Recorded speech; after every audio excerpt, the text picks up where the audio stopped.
Next one. So the rock and mineral talk, sedimentary, igneous, metamorphic rocks, the rock cycle, rocks are made of minerals, just sort of basic things. Something, yeah. Hey, Mark, Yes. when you have these meetings with these, do they get an understanding for how important minerals are in their life, and how the minerals make up everything they touch, essentially? Yes. So there's some variation in how our volunteers present the different stations. For example, when I do this talk, I definitely talk about why are the lights on, and coal and the history of coal for generation of electricity. We have knock on the wall, gypsum, wallboard. So Yeah. yes, we go over that. Yeah. Not everyone's going to do the same presentation as our volunteers. Yeah. And we try to engage the kids with a lot of stuff they can touch. At the end of the rock talk, we have UV minerals. We turn off the lights. That gets them really excited. We have things, we have a big piece of galena. We have a big piece of pyrite. We have pumice that floats in a bucket. So we have a wide variety of things. And we try to engage them on different levels of their senses. Here we have salts they can taste, and we have things they can smell. So we have sulfur, and this is actually tar sand. And you can see these girls aren't really sure about the smell of tar sand. This kid is maybe, but this guy's going to be a geologist. He's licking his lips after he smells tar sand. Gold panning trough. This is really just to get them excited. We are hoping next year, with Stephanie Mills' help, our metallurgist minerals geologist, to add some sort of modern mining component to this. I'm not sure what that'll look like yet. We've talked about, we can't have any big wheels or something from a loader, but maybe we can have like a lug nut or something and kind of play off of that. That's evolving. And this is feedback from a homeschool group that came. We have loved this field trip for years. We have loved all the hands-on things, especially the erosion table and gold activities. We love the huge rock samples we get to see and touch, and we love that we get to take home rock samples to explore further. And just pass these around. If anyone wants rock samples for whatever reason, I have no idea. There's plenty more. We're getting that button. Okay. Our staff has one too. So, next slide. So the earthquake station is new in response to Magna partially trying to teach kids about earthquakes and various hazards associated with earthquakes, and also what to do during earthquakes. So we have liquefaction shake table. It's just a box with sand and water with props on it. Kids can shake. Giant fault block as we jump here. Again, big things that you can touch and feel and interact with to pull the parts based on range extension. We have a periodicity model or drag block, which has a crank with a line going to a concrete block that has sandpaper on a track. So you count how many cranks it takes before the block moves forward, illustrating it can't predict earthquakes. And you might have a bunch of little ones all at once or a big one spaced further apart. We have a shake pad. It's a sheet of plywood with a phone with an app hooked up to a monitor. So the kids get a jump and create an earthquake. After they create an earthquake, then we do a drop cover and hold through. Okay, next one. We have fossils set out for them to look at. Some of the fossils they can't touch, but we also have things like this giant footprint, Apatosaurus footprint that we created in a while, that they can do whatever they want with. It's pretty bulletproof and heavy. Next one. String trailer. There's plastic sediment in the trailer and the pump to recirculate the water. This is Paul that works for groundwater. He's illustrating a landslide after a fire on the Wasatch. We can cutting erosion. We can create dams and have them build all sorts of fun things. And the kids love to jump around, moving. Comment from one of the teachers. Each and every station provided interesting information, wonderful instruction, and attention-grabbing moments. The students absolutely loved it. So, We have to have volunteers. We don't have enough staff to do this. In 2022, we recruited, organized, and trained volunteers to run 100 station assignments over 6 days. Volunteers come from UGS, they come from sister agencies at our oil, gas, and mining. Some people come regularly, other agencies. Professional Geological associations, UGA, notably, the people in there. University student clubs are a big one, so Geology Club up the, and others. And then we just have individuals that are counties and private clubs. This is one of our volunteers, Rich, who's recently retired from UGS. Seeing the kids have fun and learn at the same time was what was the favorite part about your science week. And then there should be, that's the last one, right? There it is. You can click on the upper. You make that large and then click on it. This is just a minute-long video. It's going to.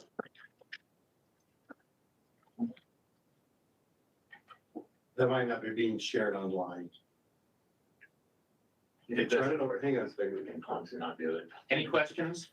Hang on a minute. When, have you set it for next year, the date? Yes, it's in early October. Mike, you can pull it up. It's on GIO calendar. So I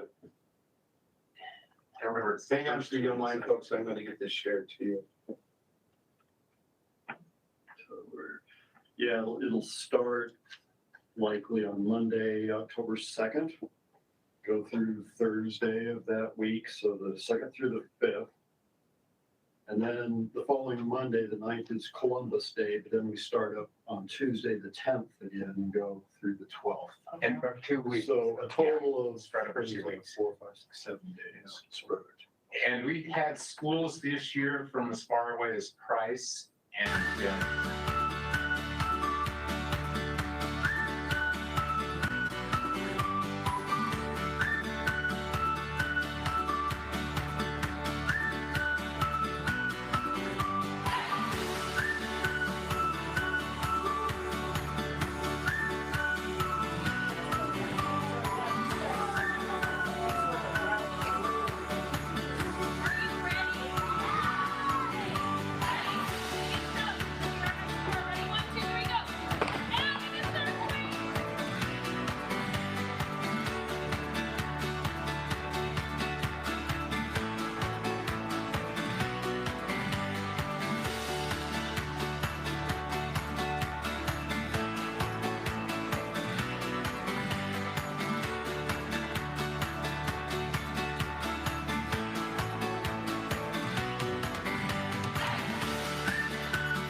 so if you know any teachers at school that are interested, let us know. And if you know any volunteers or you yourselves would like to volunteer, that'd be wonderful as well.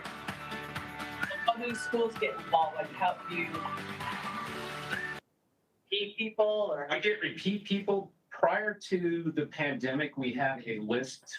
We were backlogged at least a year. So if a teacher contacted us, it would generally be for the next or following year, depending on what time they contacted us. A lot of teachers retired during the pandemic that were regulars for Earth Science Week. So this year we had openings. We weren't 100% filled. The new schedule of the longer sessions was also in response to the availability of school buses, how early they could get here and how late they could stay, which is, we used to do 1 week and now we do 2. We're spreading it out so we can accommodate school buses and the timing. So if a teacher's interested, Jim Davis is who organizes the schools. You can contact anyone at GIO, myself, whatever, it doesn't matter. But hopefully we'll have space this coming year Okay, we'll just see how it goes. And we didn't, another note, we had all doors open, we borrowed fans from everywhere we could think of. We had fans running, we had hand sanitizer, masks available for those who wanted them. And as far as I know, no volunteers, no staff members got sick. So, where would the volunteers, who would you contact? You can contact anyone in information and outreach. Tori in the bookstore organizes the volunteers. Okay. He's one in. Or in the book? Yep. And there is an online sign up through our webpage. Okay. So you can also go there. It's fun. I mean, it's a lot of energy and they're moving around and doing stuff. Awesome. Okay, thank you. Thank you, Mark. Thanks. That was fantastic. Thanks, Mark. That's awesome. And you're doing a tour today for somebody, right? Utah Tour Guides Association in the bookstore. And then I'll be back with Jackson to talk about the bookstore. So that's why we had to have him come early. Busy. The legislature started yesterday, I saw that. so it's going to keep us busy. We present to the Appropriations Committee on Monday morning. And 25? That's all right. I think it's 10:25. For the last one on the agenda, so you never know if you're going to get your 25 minutes or you're going to get 5 or less. It just happens that way. So, hi, come on in. Okay, so let's see. So we just did our science week, so action items, right? So it goes back to the. Yep. I move to approve the minutes from the UGS board meeting, August 10th, 2022. I'll second that. Okay. Let's see.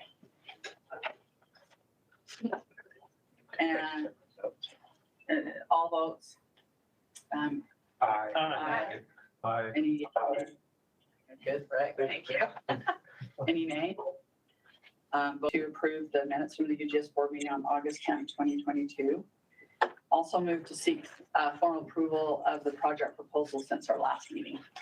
Get a motion to. Okay. All right, all those who vote formally approve of the proposals. Okay. Correct. Any opposed?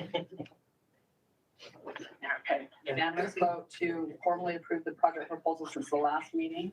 And now it looks like we need to select our 2023 meeting dates. Yeah, and I'll make a comment about the contract proposals. Jodi set us up to go digital signing, that's what we've been doing. And so she signs it and then I sign it. And I had assumed that it would go to somebody else to get to you. Those last 4 that came in an email. They didn't. So that was me. I was on me. I own that. It didn't get to you. So Cheryl, much to her credit, she saw the list and says, wait a minute. You've got 4 on this list or 5 that I need to send out to the board. So she caught us in my mistake, and that's why you got a flood of the So thank you, Cheryl, for catching that one. So I think Mike put this together, but basically it just follows what we did this last year. But so this is open for you to discuss if you want to change something, if you've got any comments.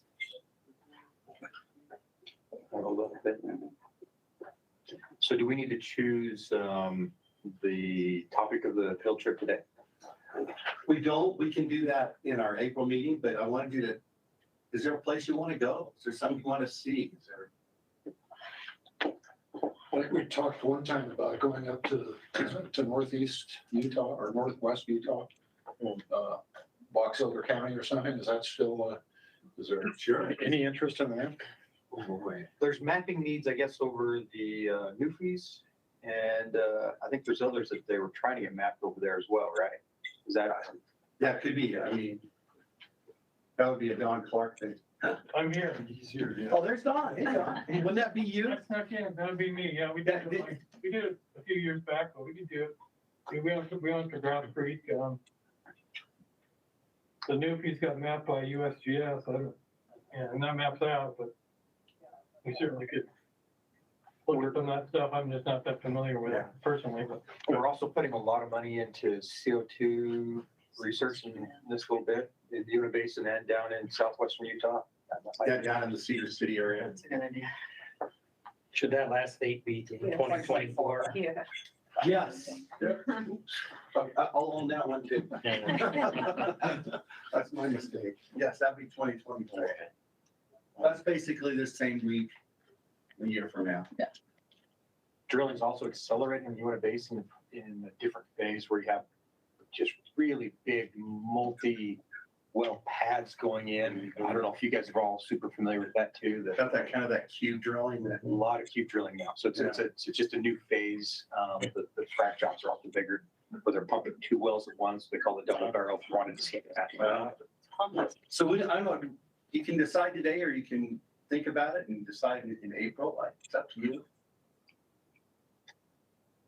Any, what do you guys want to do? What do you guys want to do? Do you want to pick one today?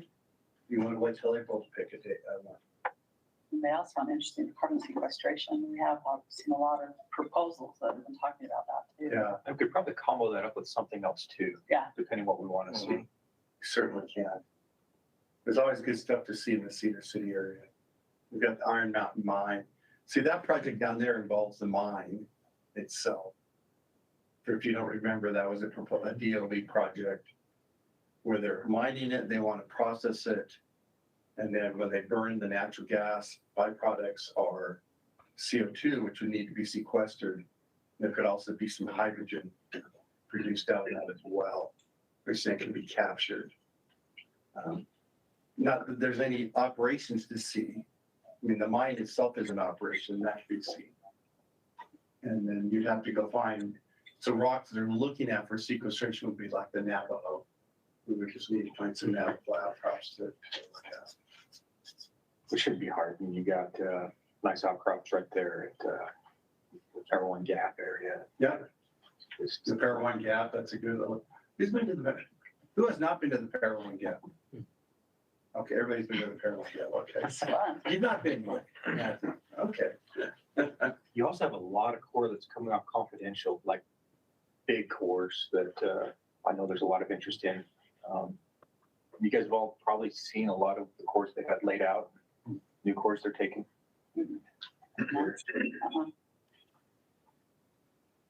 That could do. I've seen some. We've got 20 tons of core, but all that But that could be done here. Crescent Point, yeah. So I'd after any time. The other thing is down in Delta, the amount of work that's going on that, on the hydrogen facility is just incredible down there. I've done some visits They're down there. building the electrolyzer buildings, they're drilling the cavern, they're gonna be 2 4 million barrel caverns. They're building the brine ponds, they're expanding the NGL storage facility. They've been putting millions of dollars into that facility. It's now the largest gas NGL storage facility in the West with 6.4 million barrels of capacity. And they're starting to store gasoline and diesel in caverns now. They're calling it ACES now. And It's called ACES Delta, which is the ACES is essentially the joint venture between Magnum Development and Mitsubishi Hitachi. so ACES has got, it's an acronym for something, I don't remember. I did a hydrogen workshop on last Friday that I attended. Yeah, ACES is a. So I here's can't remember what the. So here's a thought. I mean, in years past, prior to actually my time, the field trip was like 3 days and 2 nights. Last 2 years, we've done like 2 days and last year we didn't do it overnight. We just did 2 days. You could also consider a trip that would swing through Delta, go past Milford, and then swing over to Cedar I City. was thinking Milford, you could add Milford in and There's, we have the Forest Project going on there. Oh, I wonder where they are with the, They're getting ready for that second well. Have they started the second well? Does anybody know? They drilled a number of wells, but they had the first well And I think they're getting ready to drill the twin well that will go down where they'd have the cross communication. Okay. But my point is that you could swing Delta, Milford, Cedar City and come back. And then pick up the CO2. Pick up your CO2 as well. Yeah. Well, last time, we didn't make it to that mineral museum. We didn't, and we could ask Bill to set us up for that. That would be nice. Bill Is that Ray. in Milford? Milford. That's in Milford. Have you been there, Riley? Is that still? Wow, you've been everywhere. Lee Bay? Bill Ray. Bill Ray. Yeah, right. Yep. Does he still live in Milford? He lives in Las Vegas, is my understanding. Oh, he does. Yeah. So they'll come up with enough advance notice, generally speaking. We could work on arranging that again. But that would be a circuit that you could catch your CO2. You could catch your underground storage and stuff. Does that sound like a plan? Anybody else, anything else you want to see? I don't know if we could get there, but, the Big Spite, mine, the Red Barrel. I don't know that one. Oh, it's I've not been there. You want to see the It's in- Wawas? in the Yeah. Wawas, yeah. Oh, that's way out there. Red Barrel, yeah, I'm not, like, do you know the people that run it? I don't think, No, it's very small operation and I think it would be very hard to see much there. I think it's a shaft mine, actually. oh, okay.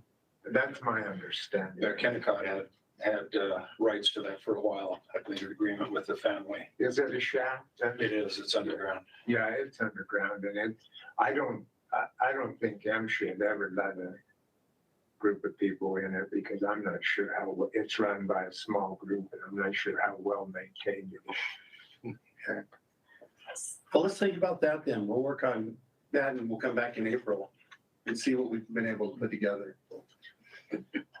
Okay, I like it. Where would overnights be? If you were like hotels, how far can you get in one day? From, Either downtown Milford or Cedar City, probably the 2 nights. yeah, Not a lot in Milford.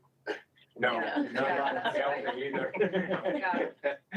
So one night in one and one night in another? Is that what you're I thinking? bring my motor home. Related to that is how Small. many nights you want to be out. Yeah, You want to be out 2 nights or 1 night? 2 night or just You could push it in 2 days, you'd be here.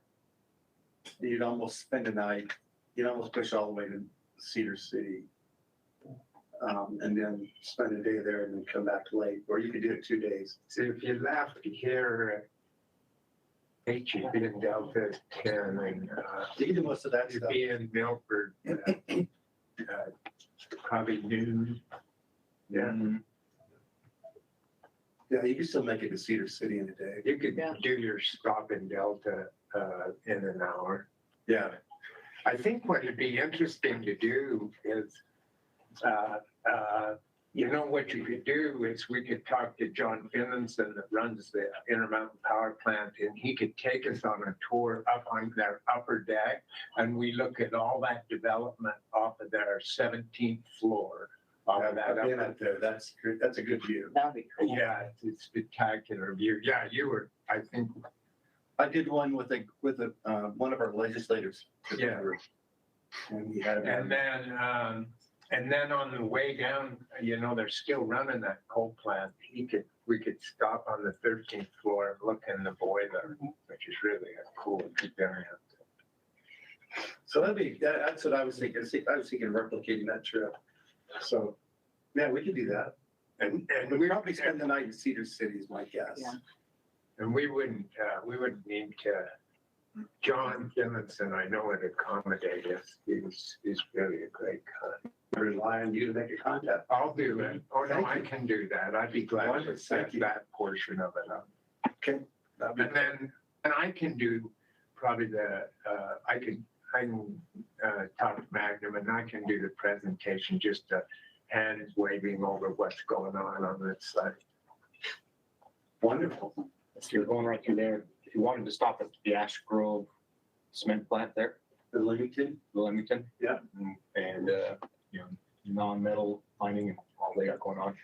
That's on the way down. it's right on the road, Yeah. if you go to Nephi and then head across. And so at Ashbrook there, what's interesting to me, and I don't know if it was somebody here at the UGS, but they told me they had a reserve of that high quality limestone that would last at their current rate for the next 100 years. I'd like to hear that in person.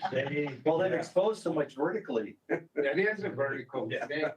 Then the other part though is Materion and which is right on the corner there, which is the world's largest deposit of beryllium off the Topaz Mountain. So it sounds like I mean, there's I think lots we that's can do. still the case, is it not? It is. Yeah. Okay. And they mine that Bertrand, it's called Bertrand and I think they refine it to about 70% there and then ship it to upstate New York. But a lot of that what's really interesting about beryllium is the end use, it's so important, that metal.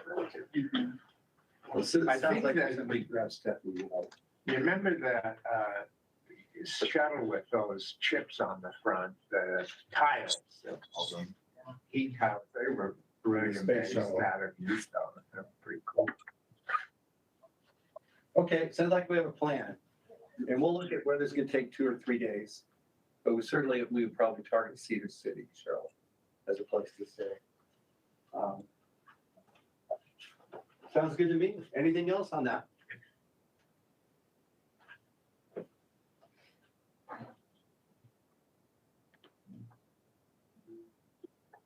Try to keep going? Yeah. So we had our UGS employee of the year. I just thought I'd throw that in here so you know. Mackenzie Cope. He's what does she not do? I started saying she does. She does a lot with our web content. The Get Star Web has helped us revamp a lot of the things we do. Has driven a lot of those efforts. She works in Marshall Robinson's group on our data management program. And so I think her undergraduate's geology, but also has become really whiz at the web and that kind of stuff. She's been a big effort in a lot of our, DEI, whatever you call them, diversity, equity, inclusion efforts. She pushed it she was pushing it when I first got here 4 years ago. And how do we become a better place to work? And since then, they've moved her on to the DNR committee as well. So she received a number of nominations this year and was selected. So the fun part is we take nominations. I randomly select employees from across the division, and I form a committee, they review them, and then they vote, and I just run the meeting, I don't get a vote. And so this is truly an award that is given nominated by the employees and selected by the employees. So it's from your peers. So every year, I think they've selected totally merit, people that have earned that award over the years. So it's been really good. So that's Mackenzie, if you haven't met her. There's a nice tribute to her on the social, on UGS social. It was nice. Oh, from the employee leader, yeah. So that's a combination of the write-ups that we get. So we take the write-ups. Personnel changes, retirements. We lost about 95 years of experience in the last month. Started with John King on December 1st. Then Grant Willis was 15. He had his retirement event yesterday. And then Rich Giroux on January 1st. And if you tap in Kent Brown from last July, which was another 39 years of service, that's a lot of years of experience that just walked out our door. So anyway, we've appreciated all of their efforts. So new hires. Are you finding people to fill those positions? Well, look here in the back. And sorry. No. Perfect But segue. you asked a good question.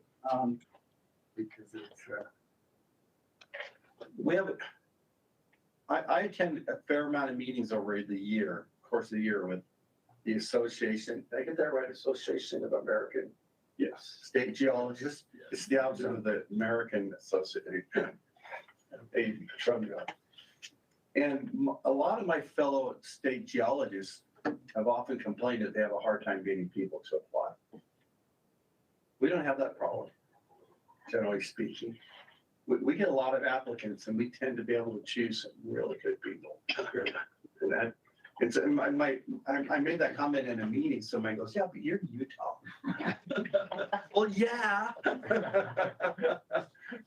I love being in Utah, you know, and the geology here is amazing. So I think, and I think the survey, I'm going to brag here on I think we have a really good organization.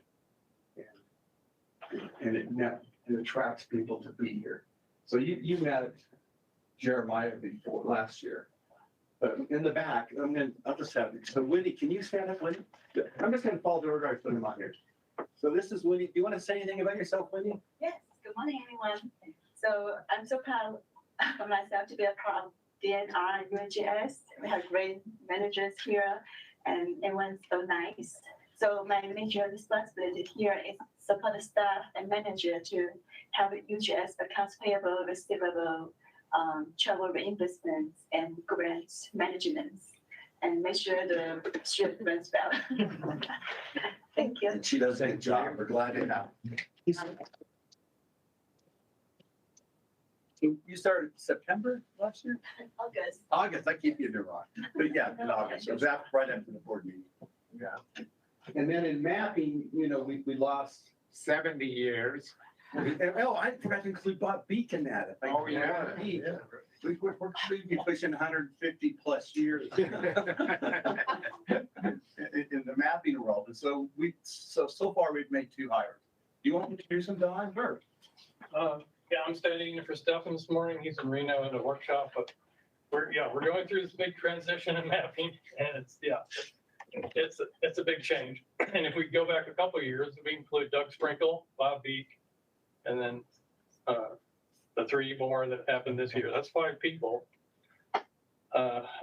It's a big change, but we are very happy to have 2 new hires, and they're here this morning. Just started recently, and Lauren started last week, and Matthew started last month, and I'll let them introduce themselves a little bit.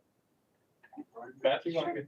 I'm Lauren. I'm coming from the University of Arizona, so I worked my PhD. A structural geologist. My PhD a lot of it was based in the Colorado Plateau, looking at laramide structures, and I did a lot of work in the Paradox Basin, looking at fracture patterns and mapping around salt bodies and things like that. So I'm super excited to be here, excited to be in Utah, and hopefully I can contribute to filling some of these massive shoes.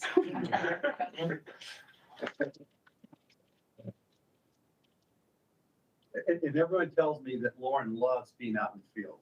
Yeah. Yes, Which is yeah. a huge asset in what we do. Yeah, I love the field, and so this is dream job for me, so I'm super excited. Matthew. I'm Matthew Morris. I came to UGS after 2.5 years at the US Geological Survey here in Utah. That was more of a groundwater, surface water focused position, but by training, I'm a geomorphologist, quaternary geologist. I'm really excited to get out mapping, and there's a lot of surface units that haven't been mapped in detail in Utah, and excited for the collaborations here at the UGS as well. I'm happy to be in this position. I started last month, December 5th. Yeah. Awesome. And Matthew I don't know if intern is the right word, but he did a part of his doctoral work. Was it a postdoc or was it a? It was a National Science Foundation internship that was Internship. here at UGS. At the UGS, working on landslide identification from satellite imagery, right? Yeah, it was trying to use automated mapping of landslides using LiDAR data. That was the focus of the internship. So he's been here, so we're glad. And one more, Claire Decker. I'll have her stand up and. Hi, everyone. My name is Claire. I have a background in geography and environmental sustainability and a certificate in GIS from the University of Utah. I was working at the Office of Energy Development and have kind of transitioned over to the Energy and Minerals Division here, but still helping collaborate on some of their efforts. But really happy to be here. Everyone's so nice, and it's a dream job too. Yeah, it's great being here. So thanks. I kind of say we stole it from OED, you know. And we still do a lot of work for OED, and so she's sort of a natural bridge that will get some of that stuff done. So anyway, yeah, so we're hoping we have a number of positions. I have one more slide after this that I'll show you, but we have a number of open positions that we're working to fill still at this point. We did move Martha Jensen. She was our data manager. My very first year here, 4 years ago today, this week, I was in front of the legislature pleading our new budget after having been on the job about a week. And the thing we had asked for was some ongoing funding to fund the data management position. And Martha filled that role, took that role. And so then she just moved from that to become our GIS manager. I am sad to say though that she did resign this week, so. Oh. She has a degree in environmental, environmental geology, or Exactly. But yeah, Utah State Environmental Sciences. environmental science, and the BLM recruited her to become an environmental GIS person. Her dream job. Talk about a big job. And so that was, so we just moved her and it really tore her up, but we're happy for her to find something that, is right down the alley. She was wanting to chase in her career. So we'll be looking for a new GIS manager here shortly. We also, Nathan Payne, who works in our groundwater and wetlands group as a senior GIS analyst, has moved over from there, and he was backfilling, taking Martha's position as a new data manager. And so that has happened as well. That's happened in the last couple of weeks. So positions that we're trying to fill, GIS manager. I think Mark's gone, but I think our GIO, we approved hiring a new geologist, because when we moved Mark to manager, we never backfilled his geology position, partly because of financing as we're getting better. We approved last fall, but it's just taken forever to get it through. Remember what GIO stands for? Geologic Information Outreach. Thank you. And so Mark is our program manager for that group. That includes our editorial group, people that review papers, get the web, all that kind of good stuff. Map, and for geology, we're still looking at how are we going to replace one more position in mapping or not. So that's still a little bit of, how are we going to get that down and get that right. A GIS analyst, I believe that this has now been posted. Do you know? It just closed yesterday. We got 90 applicants. 90 applicants. Yep. You asked if we have a hard time finding. 90 applicants. Wow. Okay. And that's to replace Kent Brown, some of the work that he did. That was the position when Kent retired in July. And I believe, so then we're going to be looking to replace Nathan as a GIS analyst in our groundwater group. So those are the positions that I'm aware of. So this is here where we would transition to me jumping in, kind of going over what we do in the agency. So any questions on personnel before we move on? Just one quick note. Last week, we completed our state map proposal submission, $1.6 million we requested from federal and state funding. And we also turned in our deliverables from the prior state map. We have 24 deliverables, which is the most we've ever had. But biggest ever. It was a big week to push all that off, and now we can start on the next year's work. And they did a good job. The amount that we get a lot of strong comments. I think it was Rosemary has gotten a lot of good feedback from the USGS on how high the quality is of the work that the Utah Geological Survey is submitting. So So, And we have the great people to back it up now. Okay, thanks. And you're welcome to stay or leave, or whatever you want to do. Okay. Thanks so much. Thanks. Welcome. But I don't know if you noted that Hollie, our PIO, is here from UGS staff. Yeah. Thank you for coming.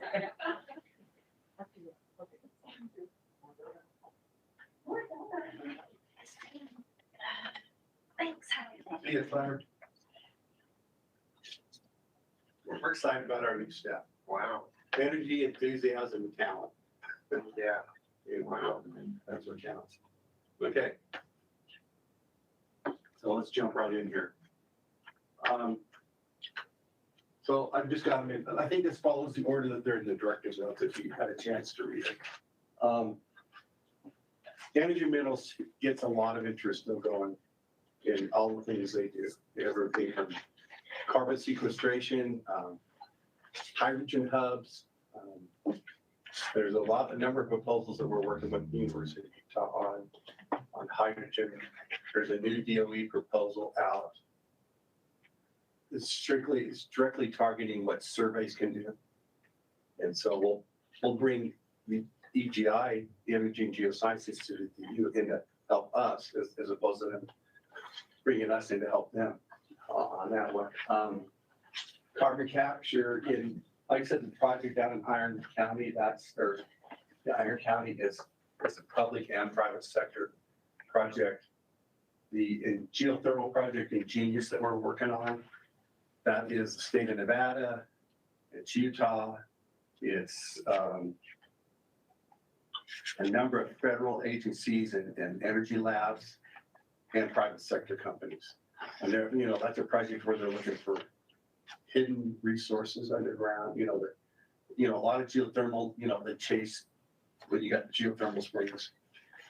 There's certainly a strong belief there's plenty of those out there that have no surface manifestations. And what are the efforts that can be done to chase those? And so under energy and minerals, there certainly rare earths got to be kind of a significant part of it.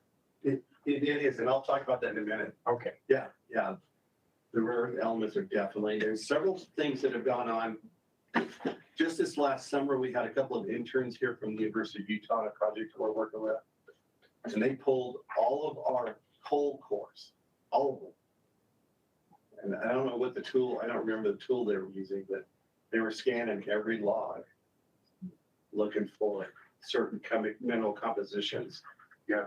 And so, anyway, yeah, there's lots of efforts in that. Okay. There's a belief that there may be a fair amount of rare earth elements contained either in or near coal deposits and in waste products from coal consumption. So like fly ash and that kind of stuff. Yeah. So there's a fair amount of effort working on that. Great. Oh, yeah. Mike Vandenberg's been a proponent of this. Bathymetric LiDAR, a lot of people call it Bathy LiDAR, but to use a certain type of a LiDAR or laser image that will see through the water and image the topography of a lake bed. And so he had proposed that we get some funding, and we approved it internally to do a project to do a test study of a smaller area off of Antelope Island. And we were going to do that this last fall, but then some storms came up and the water got all murky. And so we just postponed it until this spring. And there were two thoughts to whether we do that in the fall or in the spring anyway. In the fall, the water's lowest, but you also run the risk of there being storms and then churning up. Whereas in the spring, you got more fresh water and it's a little cleaner. So we pushed that to the spring to be done. In the meantime, we proposed, let's do that cable. We proposed in our building block to the governor's budget last summer to do the whole entire Great Salt Lake and to do Bear Lake. And so I don't know how many of you have read, probably not in your bailiwick, but it is certainly mine. reading the governor's proposed budget, which he has now submitted to the legislature, and it's in front of them. But he has proposed that we fund that entire project to do both the entire Great Salt Lake and Bear Lake, and it's just a little under $1.5 million. In conjunction with Idaho, or are we doing? We're just doing, this is just on us. So we'll see how that goes. So we'll see if if the legislature is now in front of the legislature to approve this budget, this building block. And the goal would be on Great Salt Lake to, the goal of what would be the goal of the survey? Couple of things. One, to image with accuracy how deep and where the depths are in the Great Salt Lake. Uh-huh. If you look at the previous studies where they did ping surveys. Yeah. And I think it was Bob Bereskin? Breskin? Huh? Bob Breskin? Yeah, Ogden Baskin. Is it Baskin? USGS. Oh, okay. Yeah. The ping one? Bathymetric. That survey was about, I remember, a mile apart. Each line they shot was a mile apart. And so then the rest of it was, gridded and a mapping algorithm into it. So it's has an idea, but we could push that LiDAR, Bathymetric to go up into the areas that are exposed. And we could get all the mud flats, the wetlands, and that kind of stuff. And we'd have a lot more precision, which would then give us a better handle on how much water has actually been missing from or evaporated or gone from the lake. So as it goes up and down, we'd have a way more accurate idea of where those things are. And there's certainly a number of faults we know that run under the lake. We might have a better perception of exactly where those are and how they splay and what directions they go. Okay. Yeah. So that would be good. And I actually had a legislature approach me on Friday. He says, Bill, there may be some other areas that are not in your current proposal, and I want to plus up that amount. So at least I know there's some legislative support so basically Ducks Unlimited has pushed some bay areas that may not have been included, they would like to include. And they may be willing to throw in some funds to help that. So we'll see. At least I know there's at least one legislator that is supportive of this, and the governor. And so those are good things. So you're going to see that I'm going to weave the building blocks as we go through the programs rather than do them all at once at the end. So anyway, that's our goal there on the Bathymetric LiDAR. I don't see a comment from Mike. I'm not sure it's still on. So Earth MRI, which is this, and we've all debated because we always write this down wrong, Mapping Resources Initiative. I've always called it the Mineral Research Initiative. But this is a program, actually the federal government mandated that we go out and figure out where we have critical minerals in the country. Size, extent, location. And so there's been a number of funding projects across the country for Earth MRI. And we have two going on that we're working on. One is looking at the whole West Desert Mining District. And the other is the Bookstore Formation, looking for rare earth elements. That's a project that we are working with Idaho on. So the Idaho State Geological Survey is in charge of that project. So they're a little behind on getting things going, so we're waiting for them to catch up. We'll jump in with them on that one. And then piggybacking on all that, we got a call last summer, and I may have mentioned this in August, but through the Earth MRI funding, they're willing to shoot the balance of the state for LiDAR that has not been acquired. And that's a fair amount. Generally LiDAR projects get funded as cooperative partnerships. They'll say, we've got some money, you kick in some money. But nobody's ever wanted to kick in money to shoot the West Desert. And yet, geologically, we know there's a lot of faults out there that are way poorly understood. And so when they came up with, they said, we have the money, we want to do this. They said, great. And so we went down, I think I mentioned this before, I went and talked to the tribes. We got their permissions, both the Go Shoot and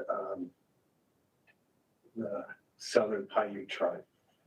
And so that's going to happen this summer, Mike. At least that's their schedule to acquire that data. They'll also include airborne geophysical data like aerograv and aeromag, things like that. And that will be over that won't be the entire state, that'll be, now let me back it. LiDAR's not over the entire state, it's over the parts of the state that have not had LiDAR required. So like parts of the Uinta Mountains, I think they said all of Grand County, much of the western part of the state. In the western part of the state, in the West Desert, we're going to be doing the airborne geophysical data.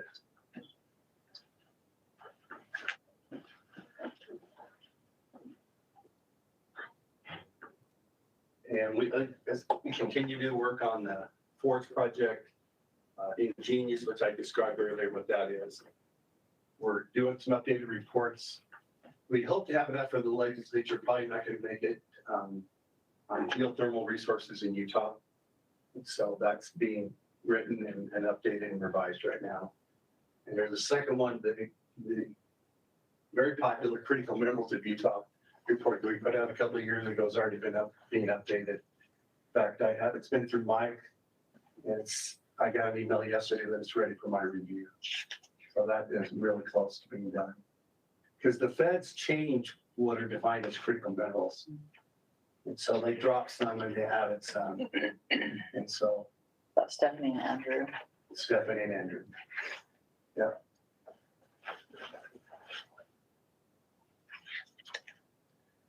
This was another one. This wasn't really a lot of our lore, but we owned it. The legislature mandated a year in 2021. They appropriated $100,000 to do a study on the economic impact of the energy and mining industries in Utah. And we're not economists.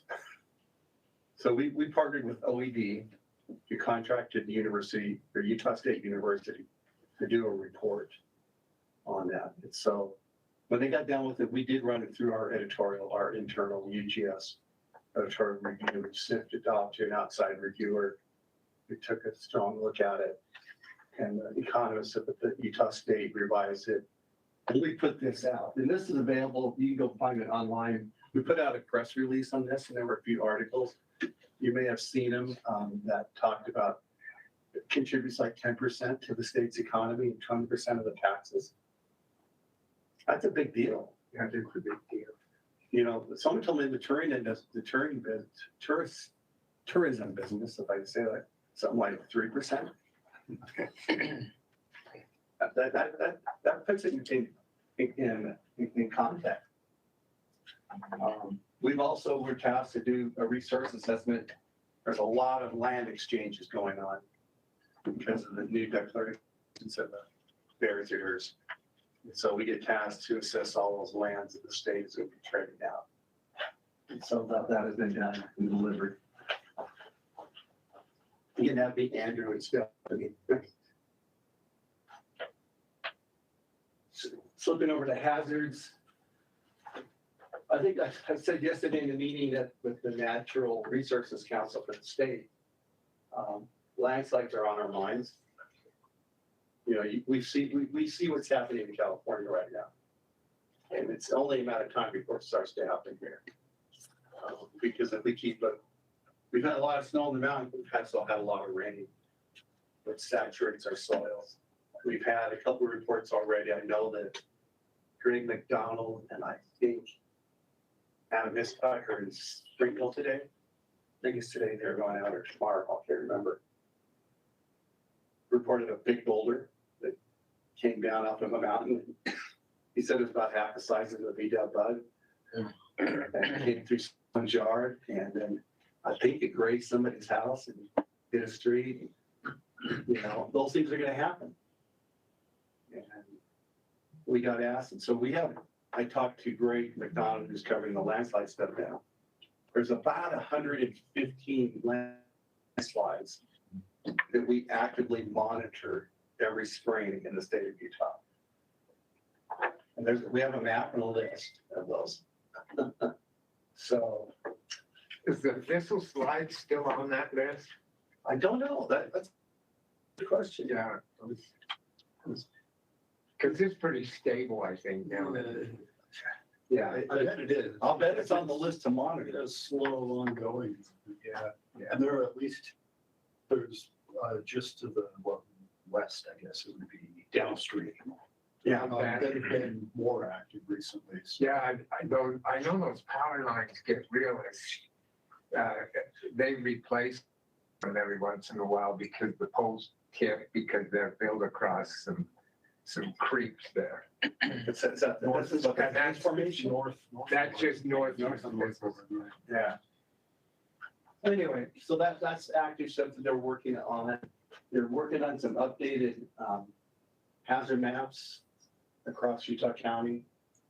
And I think Southern Salt Lake maybe a little bit as well. They continue to do data preservation projects. We get some good grants from the federal government on data preservation. The feds are really keen on this capturing the data before it gets tossed or lost, or both. Because there's a lot of data going out, so we capture it digitally. So Steve Bowman and his group, they have scanned thousands upon thousands of like US Department of Agriculture aerial photographs, Air Force stuff, to get it out of the paper record and into the digital record.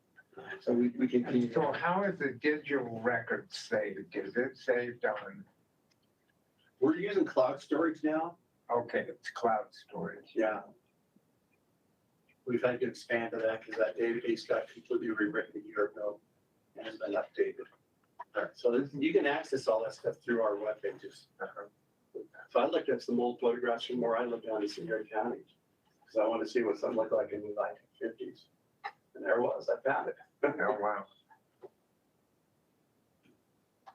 wow. In October, we hosted the Basin and Range Earthquake Summit. That was brought about 100 people here for about 4 days, 4-day workshop. Yeah, 4 days. 4 days. And so earthquake, in other words, the geology, the seismology. We've got funded a feasibility study for earthquake early warning. So we had a whole session of experts on this talking, from across, because we have people from California which are using it now. How do we do emergency management? So it was a big event, and we were glad to host it. And then again, landslide mapping, a building block that we'd asked for a year ago and didn't, and we asked for it again this year. Huh? Speaking of thistle. Yeah, there it is. right there. And I hiked from the top here all the way down. Oh, you did? My younger days. Many years ago, as an undergrad at BYU, I sat on this hill right here with a surveyor, and they had put stakes in the slide while it was still moving, and they surveyed in every hour. Oh, really? The movement of the slide. And so. And is that when they had louder milk on top with all the dozers and everything, or is that before? I don't know. I don't know. They had all that earth moving equipment kind of moving that across the valley to kind of. I just know we were sitting here watching the dirt crawl around. Yeah. But they had stakes across the whole thing, and he just surveyed them in every hour. Like thistle. Yep. You were around then. My wife's, someone in my wife's neighborhood was the county engineer. And so I went and asked him, and I talked him into letting me sneak up there. It was incredible what the state and the DNR-GW did, because the coal industry was completely shut down. They couldn't ship. No Utah coal went east. It all went over Soldier Summer. And they say this, the costliest natural disaster, the railroad was losing $1 million a day. Yeah. And they blasted through Billy's Mountain, and then the state put in the new highway. It was everybody, and that was under Matheson. I think he was a real hero over that. But I'll tell you, the railroad guys told me, I met a guy in Houston who was on this, with the railroad on this project. He says, we went to the state and asked them, do they want to participate with us when we move the rail tracks? And the state deferred. Because we had ours up and going in a matter of like a month or two. I remember that, yeah. And the state took them a year. He goes, we could have had it done. But anyway, you know, they were driven by the commercial side.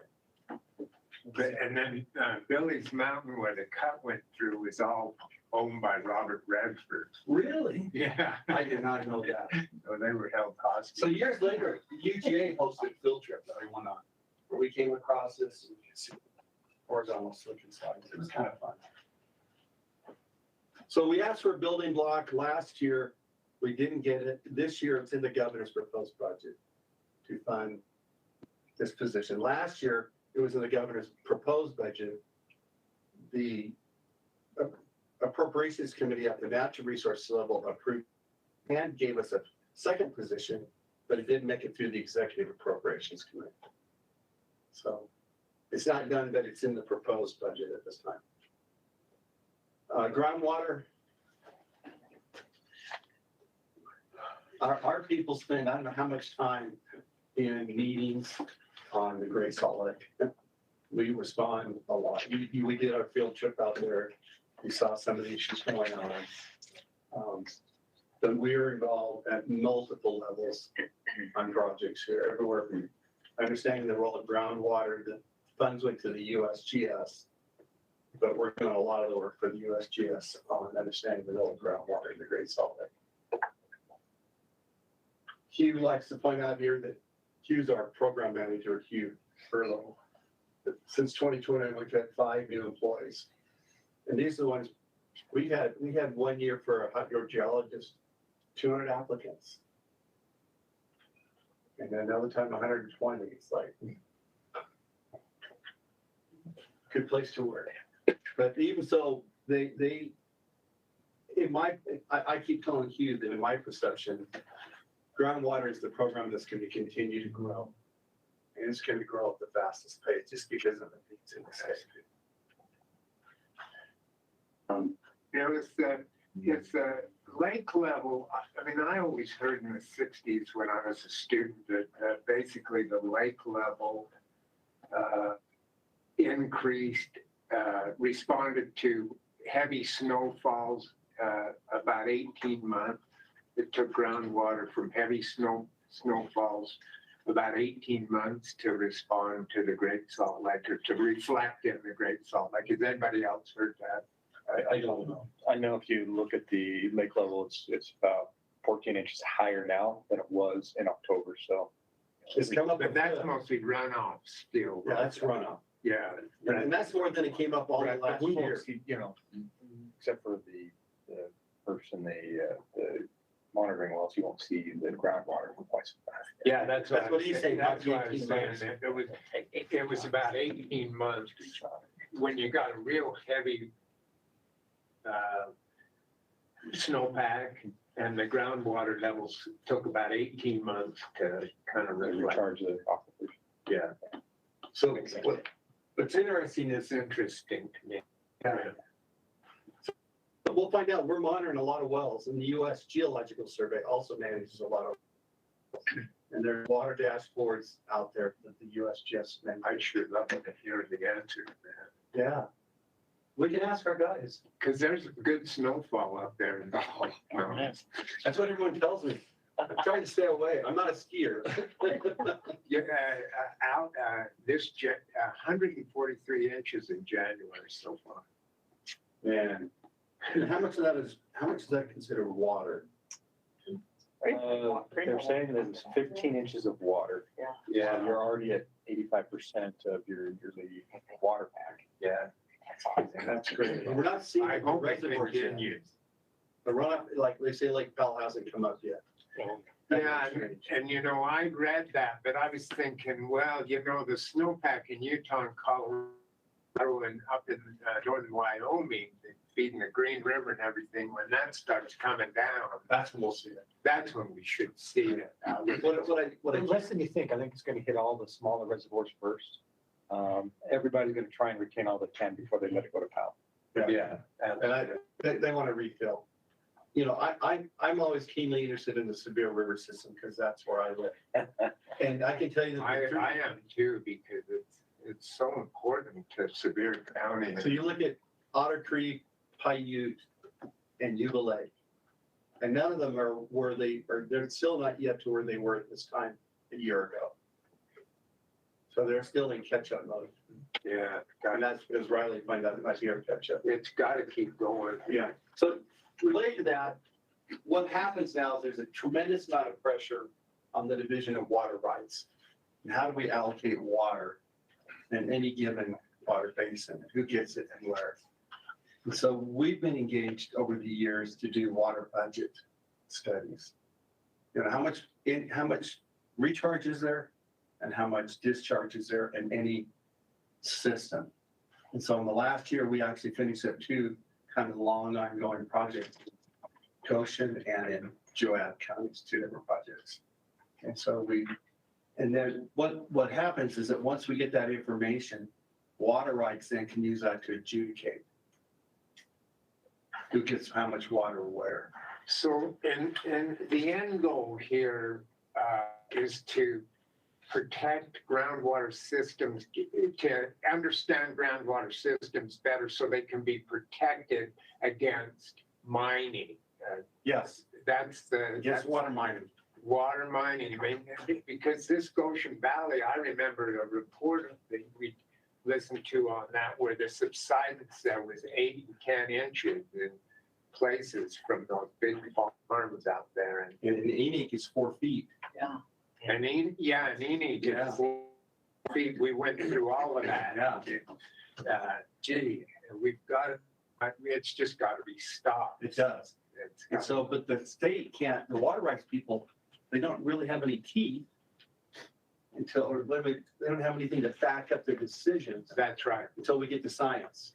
That's right. So that's what we've been doing is the science Perfect. on that. That's all Hughes Group? That's Hughes Group. As I said, I see that as probably our biggest stressor in the long run in terms of managing I do the too. right amount of people and the right amount of resources. Because the state's in a huge spot to manage this appropriately. And Hugh hates me when I say it, but you know, How big is this group? because Hugh wants to be a scientist. Yeah. How big is that Hughes groundwater group? It's our biggest group and God, can you look that up?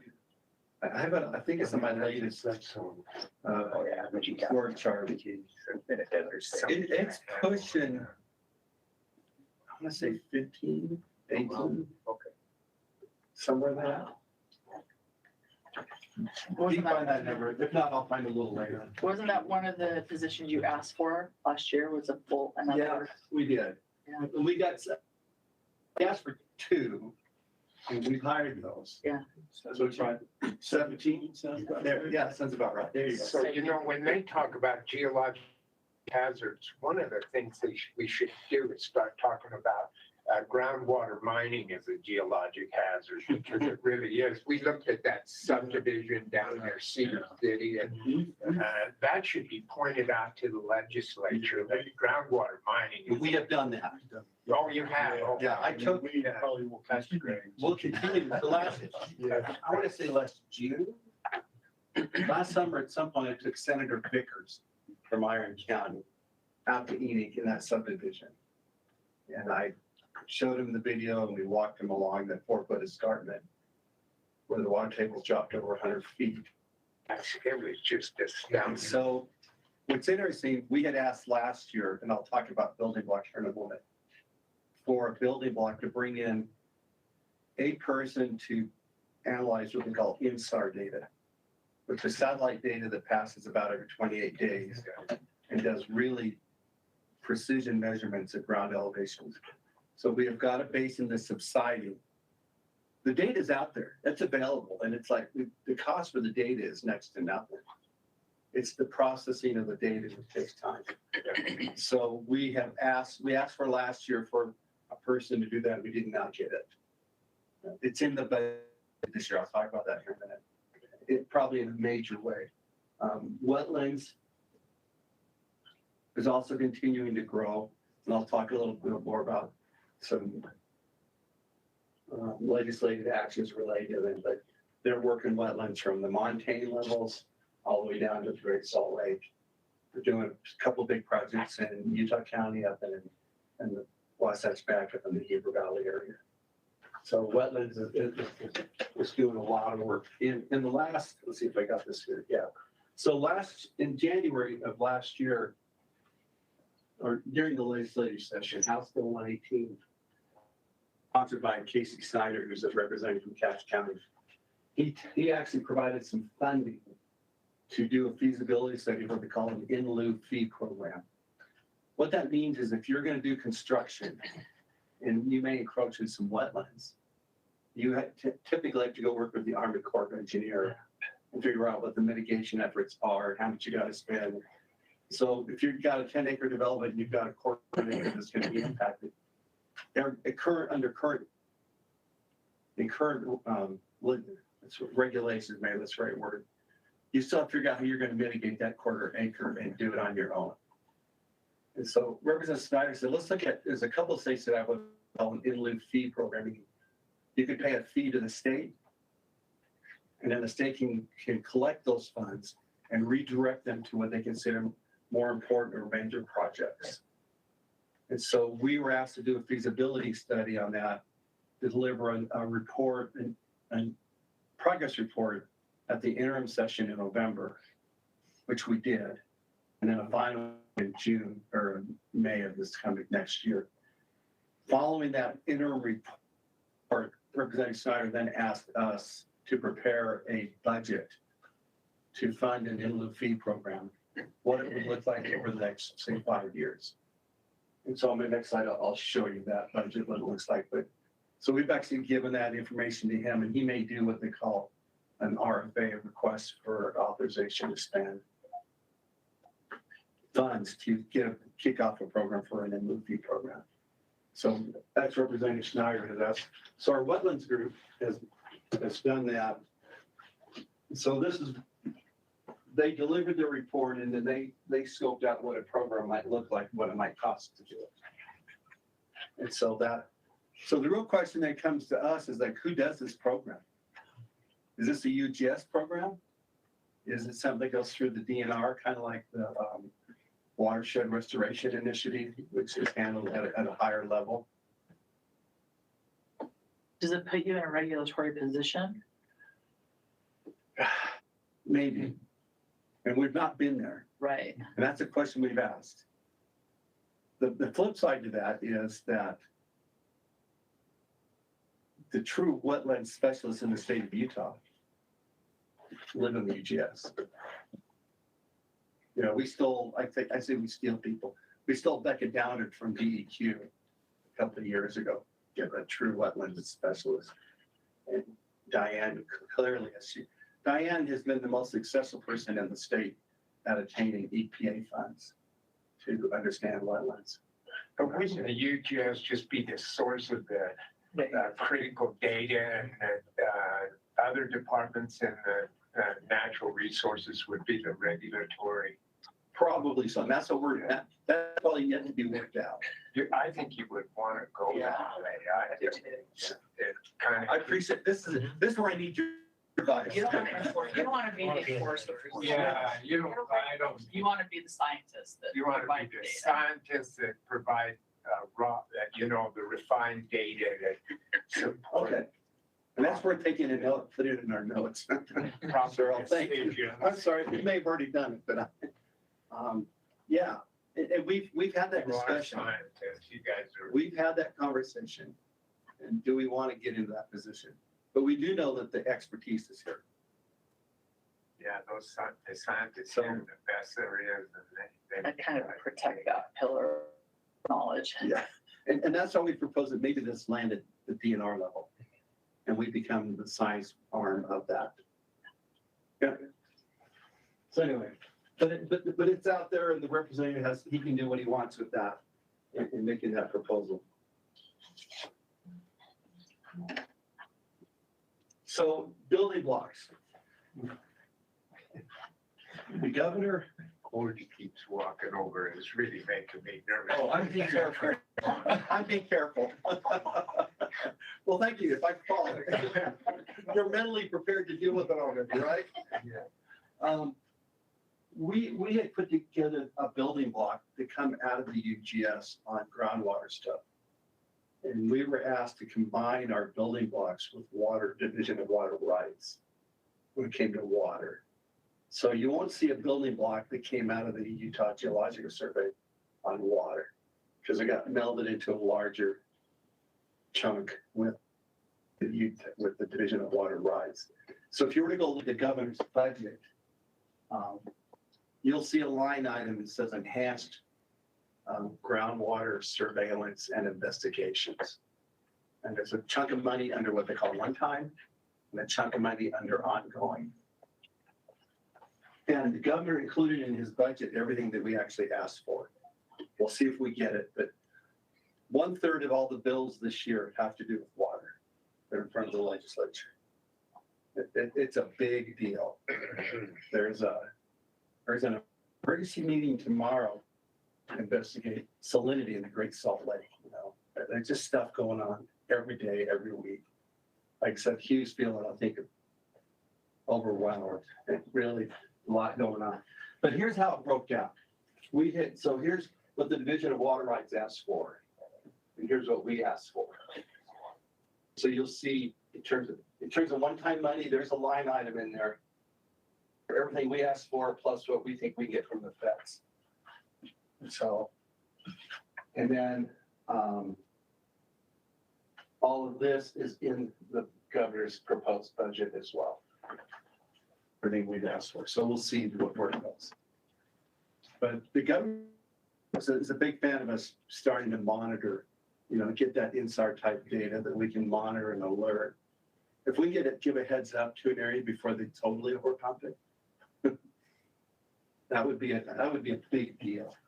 So anyway, we're encouraged. Who knows what the legislature will do? But Elissa made it through the governor's budget.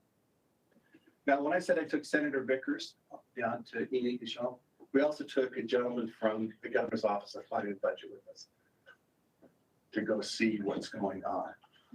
And that was a good thing.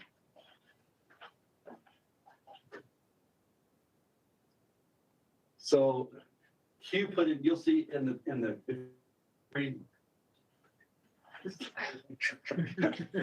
Secretary got from the wire. His big issues is like, well, he goes, what do I do with Diane? Diane, and the state has these job titles that really sometimes are limiting. And she's considered what's that word? Program Specialist 3, which is the maximum level you can attain.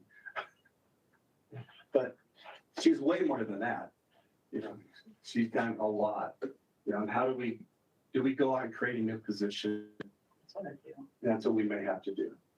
Yeah. But we need to recognize that. Do we split wetlands out of our groundwater program, or do we leave them together? Those discussions that we're having internally, just so you're aware. It seems that's a pretty thick dividing line. If you're going to take wetlands out of groundwater, so long linked. They are, and that's the hard part. But from an administrative perspective, it's a big for a guy like you who wants to be a scientist. Anyway, so what the things we're thinking about. I would just say, yeah, the work that she does is absolutely, comparable to any of our geologic program managers. So she's in the groundwater wetlands program. So Hugh is the program manager, but he'd be the first to say that, yeah, she's doing, what he does. To be in that geologic program manager job title, you'd be required to have a professional geology license, which she doesn't have. So yeah, so we need to find an option. So you may remember we came to you last year and asked about Don de Blue. Yeah. Can we, we may come to you a little later, see what happens during the legislature, and ask you to waive that requirement for Diane to be a licensed state geologist, so she can hold the position of senior scientist. Because that's kind of at the board's, the board can override that requirement, but it's on a case by case. We're not trying to make a practice out of this. We did it for Don de Blue, whose degree is in zoology and does paleo work. But I felt so bad. He spent 20 years at the lowest entry-level position in the UGS, which is geologist. Could you get Diane to just pass the ASBOG exam and get certified? She's not gonna do that. Her degree's like in biology. Oh, well. That's what you say. I'll give her the note, she'll be fine. After it's all. But my point is, I'm not sure it's required of her to do that. But the way we have it set up to become that level. And there may be another job title that Yeah. would And we're get gonna her into a similar, pay range and, so we just need to see what's most. And we did that with Marshall Robinson. He's passed his ASBOG, and I'm not worried about all that. But he has he's the equivalent of a program manager, but he's our business data manager. Doesn't have senior scientist designation. I'm just giving you, these are options we're trying to figure out is we got to find a way to at least recognize the skill level and the amount of type of work that Diane is doing as a wetlands program manager. And that's something that weighs on his mind. I mean, he and I have visited on it a number of times. It seems as you have a lot more specialists moving into the UGS, which has happened over the last 5 years. You're going to continue to have this issue. Yeah. And so I think a one-by-one basis, but I definitely think I'm glad you're pursuing that. Yeah. So like I said, if we come to you, you'll understand that we at least thought it through and explain what our thought process was, and we'll see what you think. It's very important that all the members of the staff of the UGS are properly compensated for the Yes. quality of work they do. It is. Absolutely. And I'll talk about that a little bit later this morning. How are we doing for time? Do we need a break? Break at 10, Break at 10, 1 okay. minute. Let me finish the groundwater, then we'll take a break. So, Boy, what a taskmaster. she's in charge. The biggest issue is trying to figure out space. And how do we keep people, so they maintain the type of relationships and the sharing of science that they do. The DNR building is getting squeezed. A couple of years ago, you may remember that the legislature, at the governor's request, merged PLIPCO, which is the Public Lands Policy Coordinating Office, into DNR. And they merged OED, the Office of Energy Development, into DNR. And then said we all had to move together. And our space was already all full. So right now, between 8:30 and 10, PLIPCO just got done remodeling a whole part of the third floor. And they're having an open house this morning, right now as we speak. But they've moved them all in, and they had to move a lot of the attorney general people out that we have, because we use a lot of AG staff, particularly when you consider water rights and oil and gas rights, and we're trying to think who else, wildlife, all the parks, they all have legal. We don't have an attorney general, a member of the attorney general's office assigned to us. We have some people that we lean on occasionally. We're a small user of their, but we do use them on some of our agreements that we get into, some of our MOUs, some of our contracts. But so they're moving people out, and there's a huge effort underway right now. The state has brought in an outside consultant to evaluate all of our space use, space utilization. How do we reaccommodate it? A number of our people, they were in, was it last Monday? A week ago Monday, they were they had an employee level meeting. I've got one on Monday for manager level. And when they rebuild out, I don't know what they're gonna do. What we're trying to find out is how do we squeeze our people? Does it all need to be in Salt Lake, or do you involve more of these outside communities like you did in Cedar City? It's a good question. Part of the discussion. Yeah, things are, at one point there was talks that they might move all of DNR into Taylorsville. They bought the American Express building and they remodeled all that. And that went away and we weren't part of that discussion. So I don't know where it's gonna go. It's ongoing right now. It's closer to my house, yeah, go ahead. Anyway, okay, let's see, that ends groundwater. That puts us at a 10 o'clock break. Okay. Okay. So how long you want to break for? 10 minutes. Okay. 10 10 minutes. minutes.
Or is that Paul? Steady retreat. That'd be Paul. That's not. Good. Okay, keep going. Do you have a chance? Um, So make sure that- So jump into the mapping program. We already introduced our hires and what our open positions are, so I can skip that slide. This is stuff that Don mentioned. Don Clark, that we just completed 24 projects. They've written a step that it was the second largest, only because this year's is the largest. And I think back 2 or 3 years ago, we delivered 5 projects. To kind of put it in perspective. And the funding for a state map, which comes from the US Geological Survey, has been the last couple of years divided into 2 chunks. Half towards what they call GEMS, which is their GIS database formatting. They come up with a schema to put stuff into a GIS format. But they want everything submitted. And so they set aside about half of the funding to encourage states to get their older maps into the schema format that the feds can use. See, the feds have a 2030 mandate from Congress to make a national geologic map. So they are kind of putting the pedal to the metal for us at the state level to get data into a format that they can readily use. And so there's also funding in those that have to focus on boundary conciliation or reconciliation. So there's a geologic map on the eastern side of the state match up to the Colorado map. You know, and on our boundaries. It's even worse right now. You see big differences between just the older maps and the newer maps. The geology all changes. And not just the name, sometimes the context shift a mile or. Oh, yeah. And so there's, like I said, there's funding to encourage us to do that type of reconciliation work. But whereas the other half is focused towards the mapping. And so we are trying to build projects, and in each year the USGS sends out different guidelines of the type of projects they want. So some of the projects we delivered this year, we're looking at our old maps. So we took the 500K map, which is the state of Utah map, and got it into a GEMS sort of format, which we have uploaded. So anyway, it gives you an idea of where they're going. They're doing more, trying to attack more subsurface cross sections, things than they have in the past as well, right? How's that going? They have a 3D component of what they're trying to do. So we did a couple of projects this year on that. Don can tell you more. We did one in the Uinta Basin where we looked at the green, I can't remember, it was the Green River Formation, I think. Did Doug Sprinkle kind of heads that up or? No, Ryan Gall. Okay.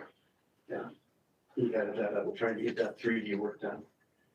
So where we've struggled a little bit is having the right software internally inside the UGS to make 3D subsurface maps. Do you use industry software or do you guys go with the governmental? We don't have any industry software really. We have, the only thing that we have currently is, trying to get a low lighting program. Petra? Yeah, Petra. It sucks. Yeah. So you sound like me. Well, because I'm used to really good subsurface technology. My background, that's where I live. And I know what can be done.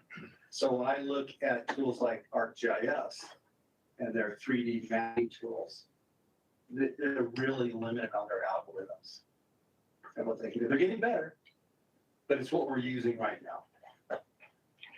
So that's kind of where we're stuck. I mean, if You you have to were, pay for the other stuff. if you were to get more industry standard, I'm sure the consortium of operators in the Uinta Basin would be happy to donate mapping and tops, and just so there's that would not be a hard thing to get everybody on to stack hands on. Yeah, we would love to do that. So let's talk. Come help us on that. Yeah, I know where you're coming from. And, you know, we just submitted, so last week we both delivered and submitted a proposal. We delivered all this last year's and submitted our new one. The state map proposal was delivered later this year because of delays in funding at the federal level. It took them a while to get their funding and for them to get their act together. Paleo, we continue to do a lot of work in, we were in Canyonlands this last summer doing mapping. It's probably, of all the national parks in Utah, it's probably the least inventory in terms of paleontology resources. So there's been a number of projects. We've been called in to help them in Bryce Canyon Hudson, our big dinosaur thing they found down there. They're going forward with the water levels down so low. There's an effort to try and revamp and revisit some of the paleontology down there. Oops. There you go. This is a big one. We almost thought about making this one our main topic of discussion today, but we're going to wait till April. But what do we do with the block? I've asked every year. You'll see when I get into building blocks. This year I asked for 3 years of one-time money at $40,000 a year to hire someone to come in to self-curate the block. We have a gentleman, Scott Matson. You may have met Scott. He has self-funded himself to do the fossil preparation on that block. He's done GoFundMe's, and he's done. We've had money go to the STEM Foundation at the state. We pull out of that. And he's just plain tired of trying to raise money to pay himself to do the work. And I get it. The last several years, each year, I put in a building block like this, and each year it doesn't make it to the governor's proposed budget, which then puts my hands in a really tight position because I can't go ask the legislature for money that the governor has not put in his budget. So that becomes a problematic effort. And so last week I had a note from Scott said, "Okay, I'm done. I'm gonna quit working here in 30 days." So I've had another note says, "Well, if you find funds, I'll be happy to make that shit." Is this coming from Dalton Mills? It's out west, east of there. Aren't they doing a new state park out there? Could you get funding tied with that? No. We've asked. But we thought, why don't we make them put a museum out there? There are a lot of people who like to put a museum. State parks want to step into a museum. Partly because museums cost a lot of money to operate and maintain, and they don't have any, there's really no funds that come in. And state parks, some years ago, was legislatively directed to be a self-funded organization in the state. So they get funding. They've gotten quite a bit of money the last couple of years, but it's mainly to build and open a new state parks. In terms from an operating perspective, they have to self-fund. So that it seems like a logical conclusion to do that. But we've had those discussions. So we've got to figure out a long-term plan. I've asked Jim Kirk on our state paleontologist and Steph on our mapping program manager. Let's come up with at least a proposal, and we'll come back to you and ask for more guidance and direction. But we got to find a way. It's a really complicated process. We can take the block apart. Kirkland thinks it's 10 more years of work. Scott is not convinced that it should take that long. He thinks that we might be able to break it into smaller parts. Judiciously, of course. Not just get the hacksaw out or the bone saw or whatever and cut it out. But there may be some natural divisions of leverage. We got to find the people that we got to find the funds that we can pay people. Because it's a meticulous, detailed, very specific skill set at work. You've got to have to do that. And then the other thing is once we get the bones out and they're ready to go somewhere, we don't have to say. The State History Museum, Natural History Museum, they have the only authority to say where those bones go to. So we have to wait on them to say they can go here or go there. And I've been up to visit with them and they say, well, we don't have any room here. And to be a designated repository, you have to have a paleontologist on staff. So the museum that was out at Moab, it went away because that paleontologist went up to the field house. I think, is that right? Vernal. So So we're, you know, we're really struggling with this, and we may come back and talk about the law. Because the law right now gives all that authority to folks in the history museum, because that's all the responsibility to protect it. If we don't get any say in where it goes. Well, why didn't they take it in the first place then? So they didn't have space for it. And in their main prep area, the floors apparently weren't strong enough. Because the way they built that building, they couldn't wheel in that 18,000-pound block. Interesting. Well, then, So we have some complexities we got to work our way through. why wouldn't they then designate the personnel to come here and curate the block? Because they don't have that responsibility under statute. See, some years ago, all those responsibilities were together in the State History Preservation Office, including all the paleontology. And there was some row or something happened between them and the legislature. So the legislature carved the paleontology part out and sent it to us and created a new statute. If you look at the statute, it sounds like archaeology, except for everywhere there was the word archaeology, they substituted the word paleontology. And so a lot of it is kind of archaeological law applied to paleontology. Sounds like an orphan now. It is. And you know, for the longest time, paleontology at the UGS sat in our groundwater group. Oh, really? Which in all fairness, started out as our environmental sciences. Oh, okay. So it had this kind of broad nebulous name. Yeah. So, yeah, Anyway, but it was never good. so it keeps moving around. I want to try and find a way to unite those responsibilities. What's the science in the block? I mean, was it all Allosaurus bones? Or yeah, It's a lot of Utah raptor, Utah raptor, yeah.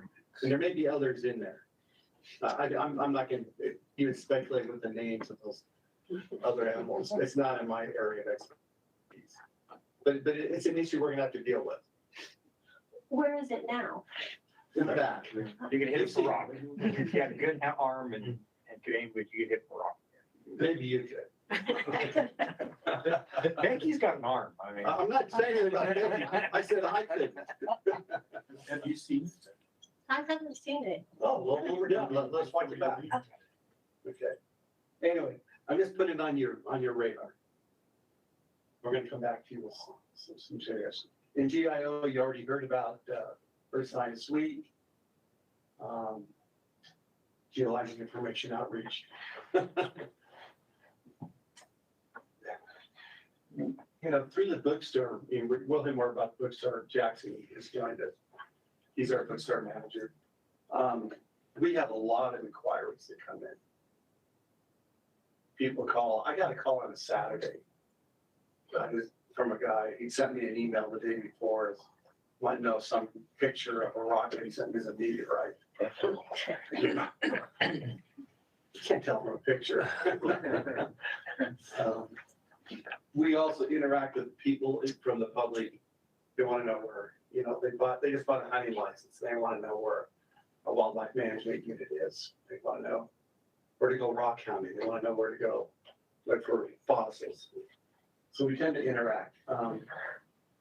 The other thing is that a lot of other divisions within DNR tap us, meaning our amazing talent in our editorial group, to help them design logos, to a number of graphics you see in some of the governors are actually done in our office. The picture of the lake, you know, at Jordanelle, I think that was a graphic that we did for a governor's press event. This is a new website. It's kind of a nonstop shop for Great Salt Lake that the DNR and the Department of Environmental Quality put together. And some of the logo work was done by us. So our GIO folks are busy. And Mark, we've also tapped him. He heads our GIO. He's a program manager. We've also tapped him for our legislative liaison. Keep track of everything going on in the legislature so that information gets out there. And we have our PIO, Hollie. You've met Hollie before. You know, we would love to find a way to make her full time. Right? I would love that too. It seems like, you know, we share her with the oil, gas and mining. But we're getting to the point where you shared a comment with me, Mark, or Lackey, I think it was on one of our Employee of the Year announcements. I used to think of the UGS as a small, sleepy state organization, but no more. Is that right? Something to that effect. We're involved in almost every other agency in the department's work. Yeah. But that transition has really occurred over the last few years. So hence the need to have a really good, and we were fortunate to be able to share. And we'll hear from Hollie a little bit later in a few minutes. And we just put this out. Wally, what's Wally's last name? Gwyn. Wally Gwyn put out a book 25 plus years ago on commonly asked questions. And so Jim gave us and others have been updating that. We just put it out this last year. So if you're interested, let me know. And we work with this Utah STEM Action Center, which is the science, technology, engineering, and math, to update teaching materials because they write some. But we also have our own kits. You all know you can check out a kit to take to your local school to talk about ice ages or minerals or fossils or whatever. So they're updating a lot of that curriculum. And we're really active in the social media. It's pretty popular these days. And I already mentioned meteorites. So I got a call on a Saturday. I know if you want to know if you can come down. Yeah. Aside from that, did anybody bring any pieces in? Oh, they did. Yeah, we had after that meteorite thing. Yeah, we had quite a few people that brought stuff in. I can't tell you what their decisions were, Oh, okay. but I know a lot of people brought stuff in and asked. There were quite a few meteor wrongs. And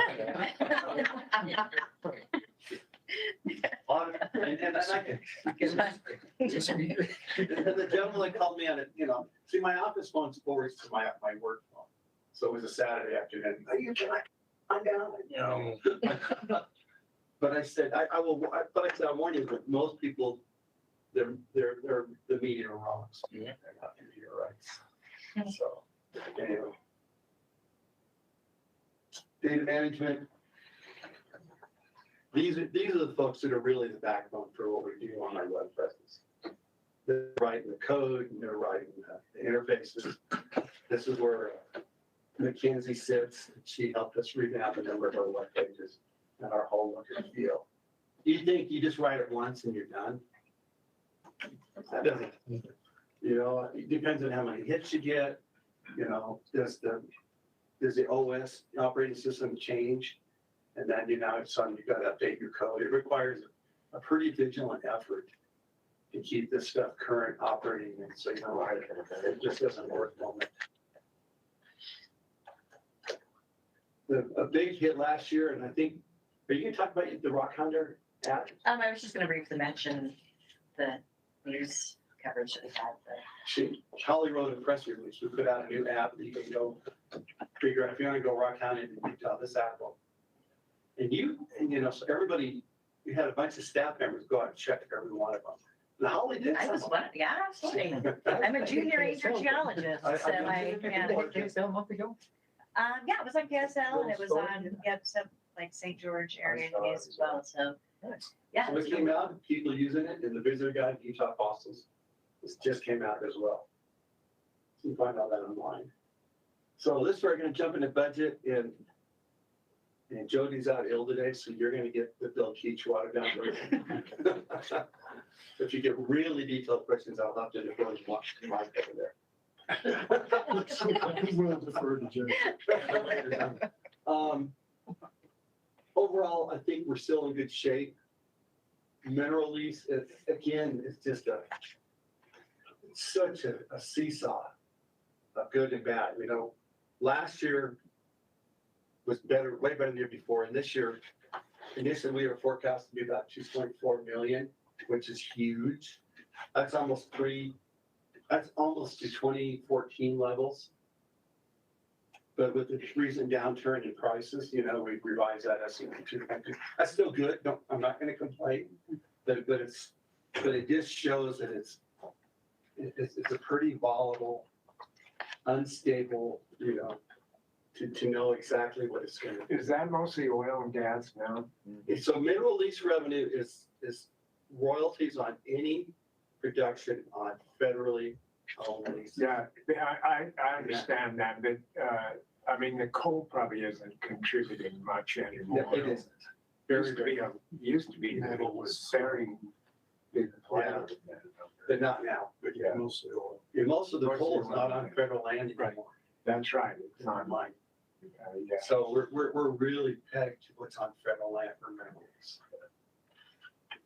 But it's still there and it's stronger than than it has been, say, 3 years ago. So that, this means that activity in the Uinta Basin is pretty strong, Yeah. as far as oil and gas development. Our production's kind of peaked.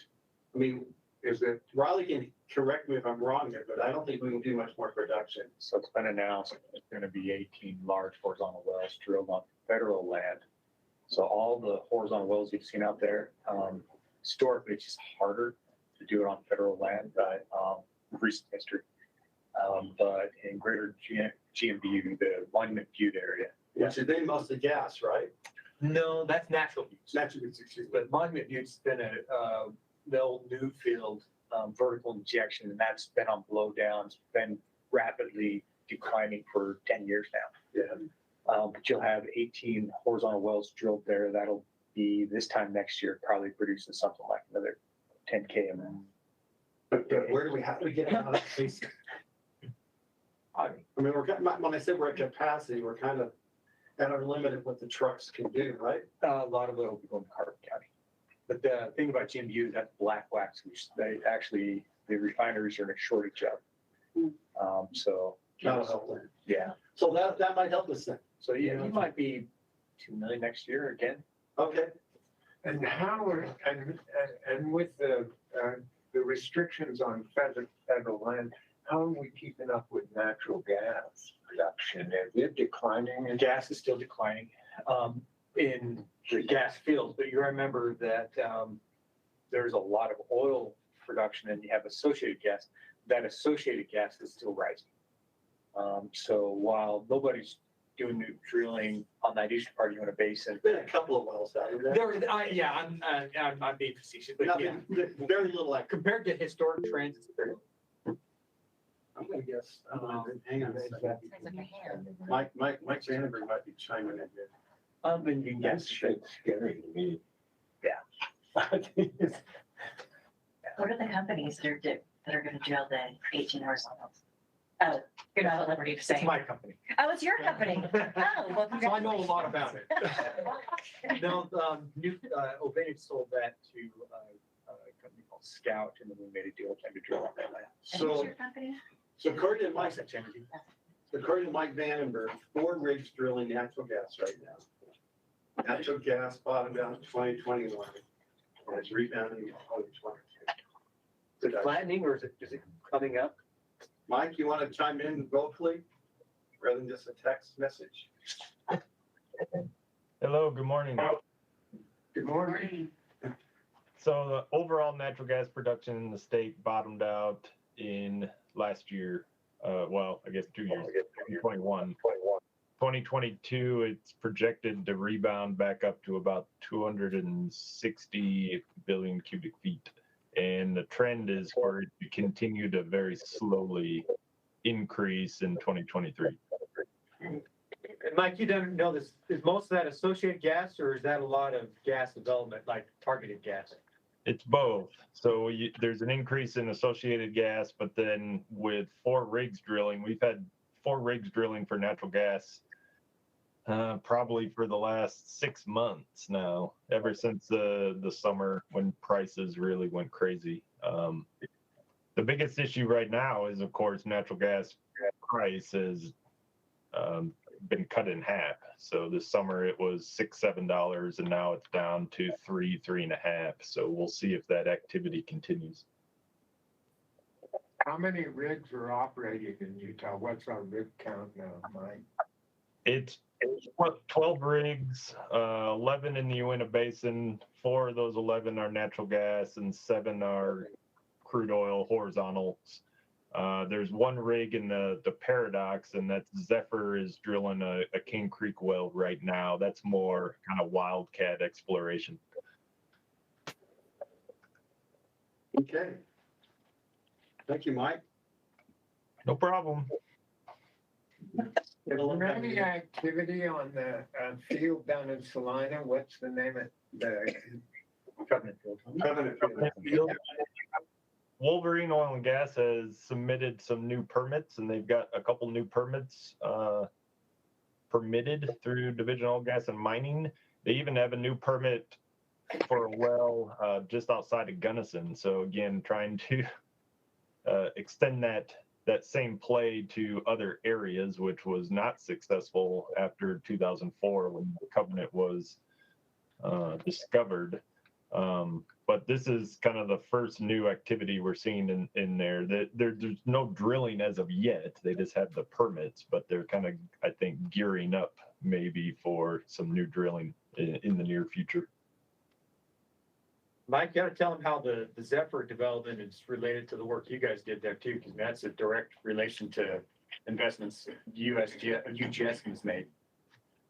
Yeah, so Zephyr Oil and Gas is a company out of the UK. They have a pretty large leasehold in the northern Paradox Basin, so up close to the town of Green River. We drilled a well together in partnership with them back in 2020, 2021. It's the well that we collected core for this large DOE funded project. And then they drilled a horizontal off of our vertical well. That horizontal was deemed successful. They found more gas than liquids. They would have preferred to find more liquids than gas, but it was not a dry hole. So in that sense, it was successful. And it was successful enough that they were able to raise money to drill another well, which they are doing currently, a little bit farther to the south and to the east, but kind of on the same trend. So they spudded this well in December, and they are currently drilling as we speak. I've heard a few updates here and there, but I'd rather not discuss the updates at this point. We don't want to get in the way of somebody's business information or intelligence. And I know nothing. I'm just, Mike, yeah. It is, I think it's a reflection on the good work you guys, that UGS has done, that project you guys carried through. Yeah. Is opening up that part of the state. It's perfect. And that was work we did in collaboration on Credit University as well. Okay, shifting gears here, talk a little bit about Senate Bill 133. We mentioned this last year, that there was a set aside basically that would take, mineral lease was just off the federal land, severance taxes to all production, oil, gas, mining in the state, which allocated 30% to the Geological Survey. And I said in our last meeting that we were monitoring this. This is just a slide from our last meeting. We're only 2 quarters or too early to know if it'll be sufficient funding. And then, what was interesting was that in August, I reported they had put $636,000 above and beyond we had been appropriated to use. We were really excited. We were going to choose to spend some of that money on some one-time building blocks. And then in August and September, they swept out that $636,000 and left us with an excess of about $14,000, if I remember right. So where did it get swept to? Yeah, go to the general fund. Like, Back to the general fund. you don't have, okay. So we think that how we read the bill, that we should have been able to keep that. So we've written a letter to the state tax commission asking for because we got an explanation that was along the lines, our economist made an error and we corrected it. So we're like, what? So they may be right, but it's not the way we've read the bill. It's not the way the bill was presented that we don't think. So we've asked for a meeting and I had an email. We sent that letter a couple weeks ago. So oil gas, you think we got it bad? Oil gas and mining has about 5 million swept from their account. And do you remember the amount? Well, I was thinking that I've been just talking to John Bossie yesterday. I thought he was saying that we had 4.7 million in the account Yeah. currently that we could, that But there was a bunch, almost 5 million. additional extra than? Yeah. Oh, wow. Yeah, it was huge. And so we were like, we need to know why. We need it better than our economists make a mistake. And so I had an email yesterday. They're willing to come visit with us. And so it may happen here before the end of the month. I mean, a sit down meeting to figure out, make sure that we're all on the same page. And if it turns out that their economist is right, if they're reading the bill, I'm gonna go back to the bill sponsors and say, hey, I don't think this is what you intended and here's what's happened. But I can't go do that until I meet with the state tax commission and I get their full explanation. Just so I understand, so that would mean then that, money that you are saving up would not be available for the downturns. So then there's no purpose for. There's no money really to save. Right. Because all they're doing is they're offsetting planting general funds. So it doesn't help us at all, which was that was not the intent. So like I said, we'll work towards, but I gotta wait till I get the explanation from the tax commission. Anyway, we're a little disappointed, to say the least.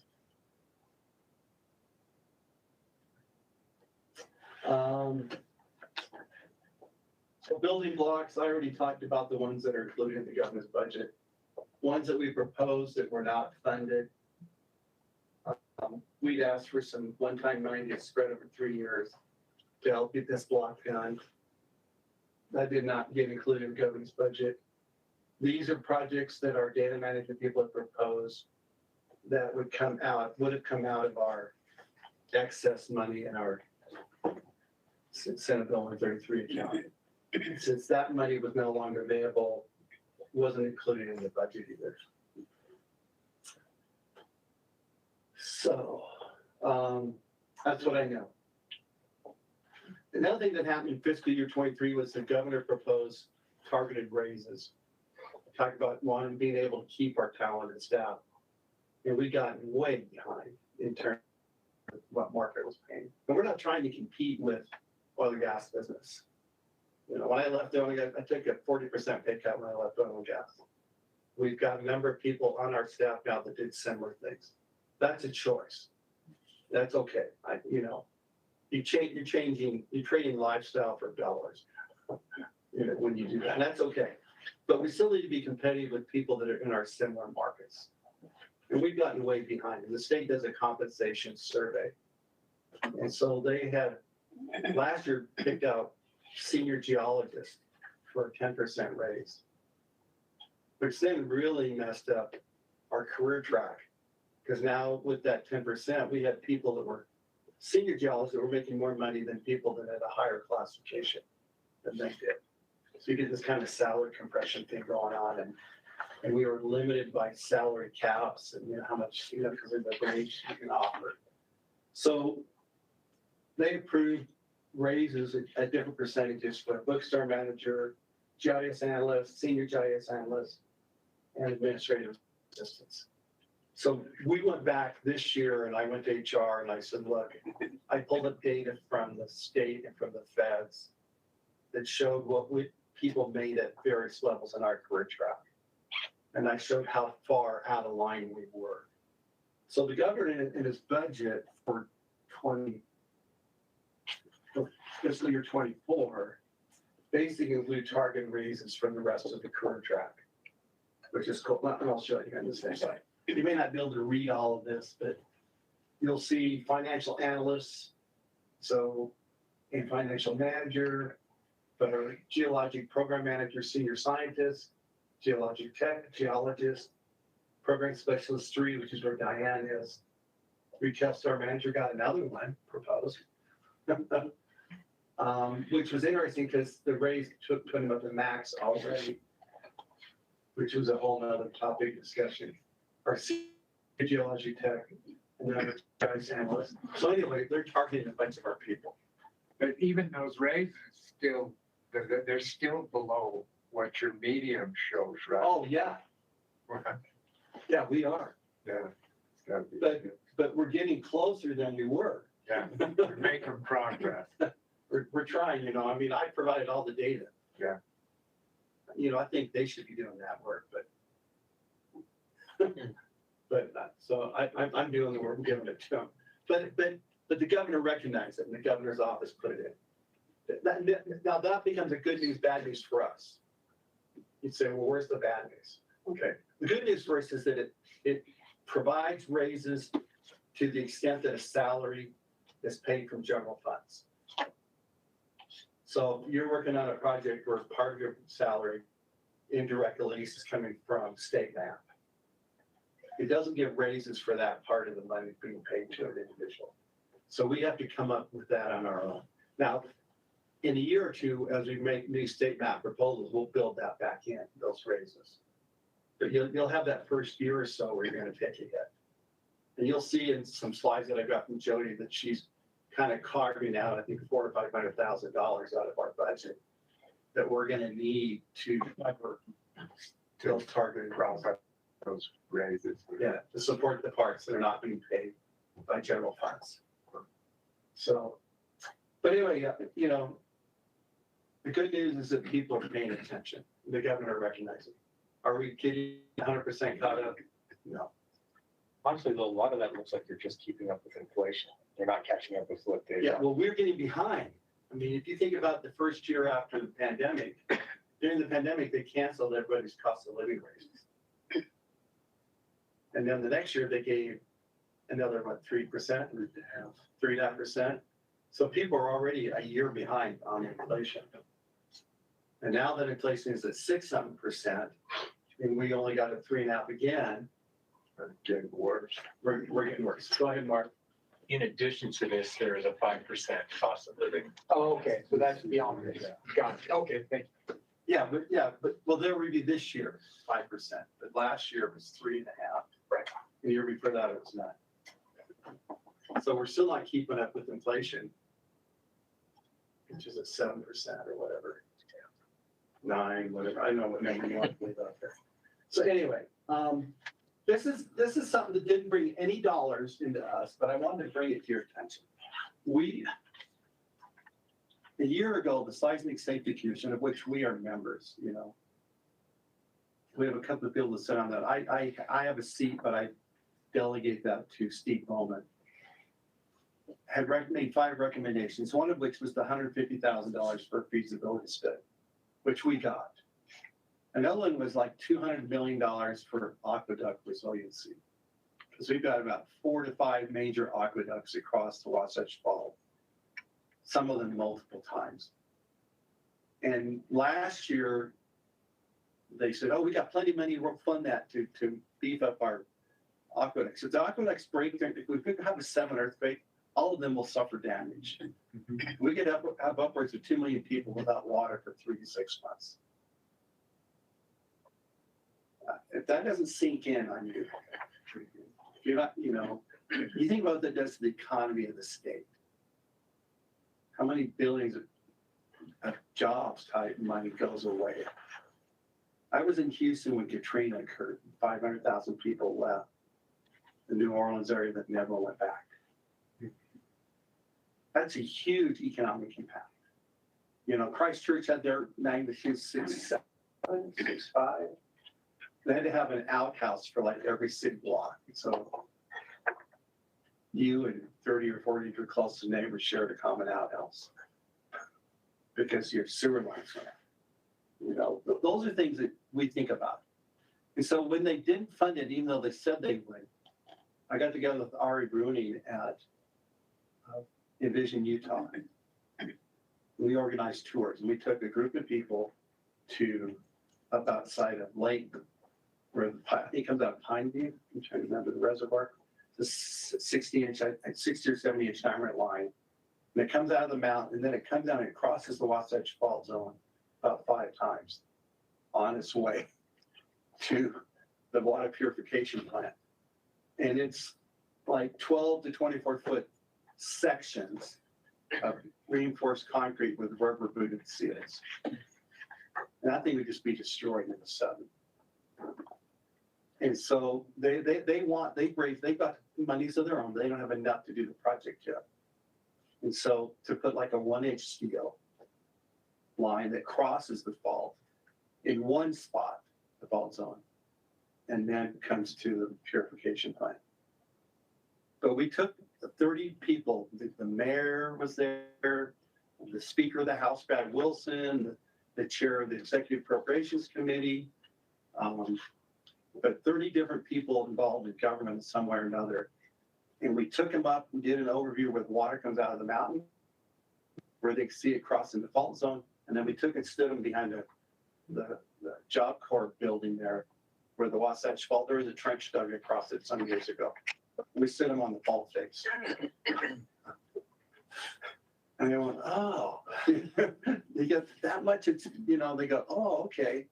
And when after we get done with that, Jerry Stevens and Brad Wilson says, you need to do this for Utah County and for South Salt Lake. So we did 2 more. We took them to the Orem water treatment plant, and you could stand up there, drive up behind it, and you see the 4 lines coming out down from Deer Creek, coming out of Provo Canyon where it crosses. And there's one line there where they had to move it above ground because there's a landslide at the old Cascade Golf Course that's just still moving. And every time we moved it, we could do a repair, so we basically put it above ground to make it better. But we took, you know, Adam McKean, many of you know, one of our geology hazards, Steve. We did a geology presentation as well as presentations from the water companies. So the different water districts were all part of this, talking about how much money they've raised, and we asked them to sharpen their pencils, come up with how much they needed to accelerate their plans. Because many of them have plans to fix this, but they're 10 to 12, 15 years out, because it's going to take them that long to build a reserve. So we can accelerate that. So at the end of all that, and we took, again, people from the governor's office to plan our budget with this. The governor did include $50 million in his proposed budget this year to improve that resiliency. And gas lines, oil lines also across the fault. Yeah. That all comes from. It does. But I'm just trying to think of basic necessities. If we can keep people. If it was a get a winner, that would be a basic necessity. Oh, it would, yeah. It would, you're absolutely right. Yeah.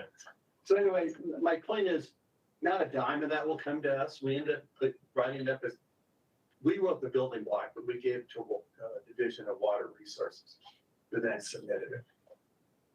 And they'll get the money. But I'm okay with that. We're having an impact on saving people's lives. Yeah. That's what we're here to do. Timely scientific information. We keep saying that, so that's what we do. So you in your packet, you should have had this spreadsheet on the budget and the forecast. You already saw the contract proposals, put it on that. I'll jump into this.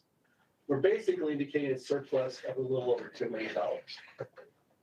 Now, there are parts of that are obligated already.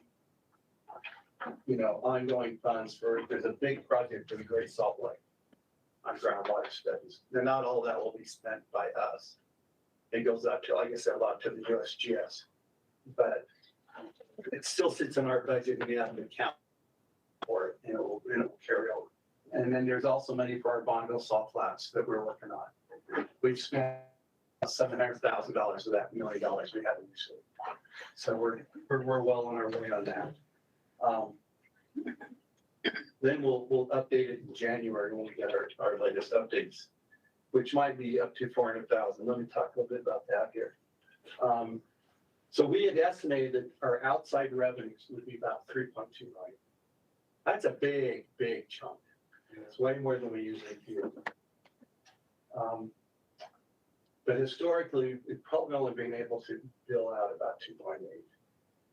So that's why we've got it. It's hard to bill it all. I hate to say that. My hardest challenge, and you'll see this a little bit later, I'll say it now, is finding the people to do match. Because to spend that 400,000, you got to have another 400,000 in your own budget. You know, on a 50-50 match. And not all grants are 50-50, but a lot of our big ones are. DOE grants can be about 20% match. Some of the EPA 25% match. They vary, but the big ones tend to be a 50% match. And that becomes a challenge for us. Where do I even put the people? You know, we're kind of bursting at the seams right now. And we may need about 500,000 for our compensation. I mentioned that earlier. So we think we may only lapse about 400, a little under 500,000. We lapsed 700 or 800 last year, if I remember.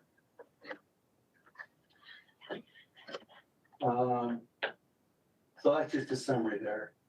The groundwater studies, Longo subflats, and the general operating. So November represents 40% of the fiscal year, and we billed from outside revenue about 36% of that.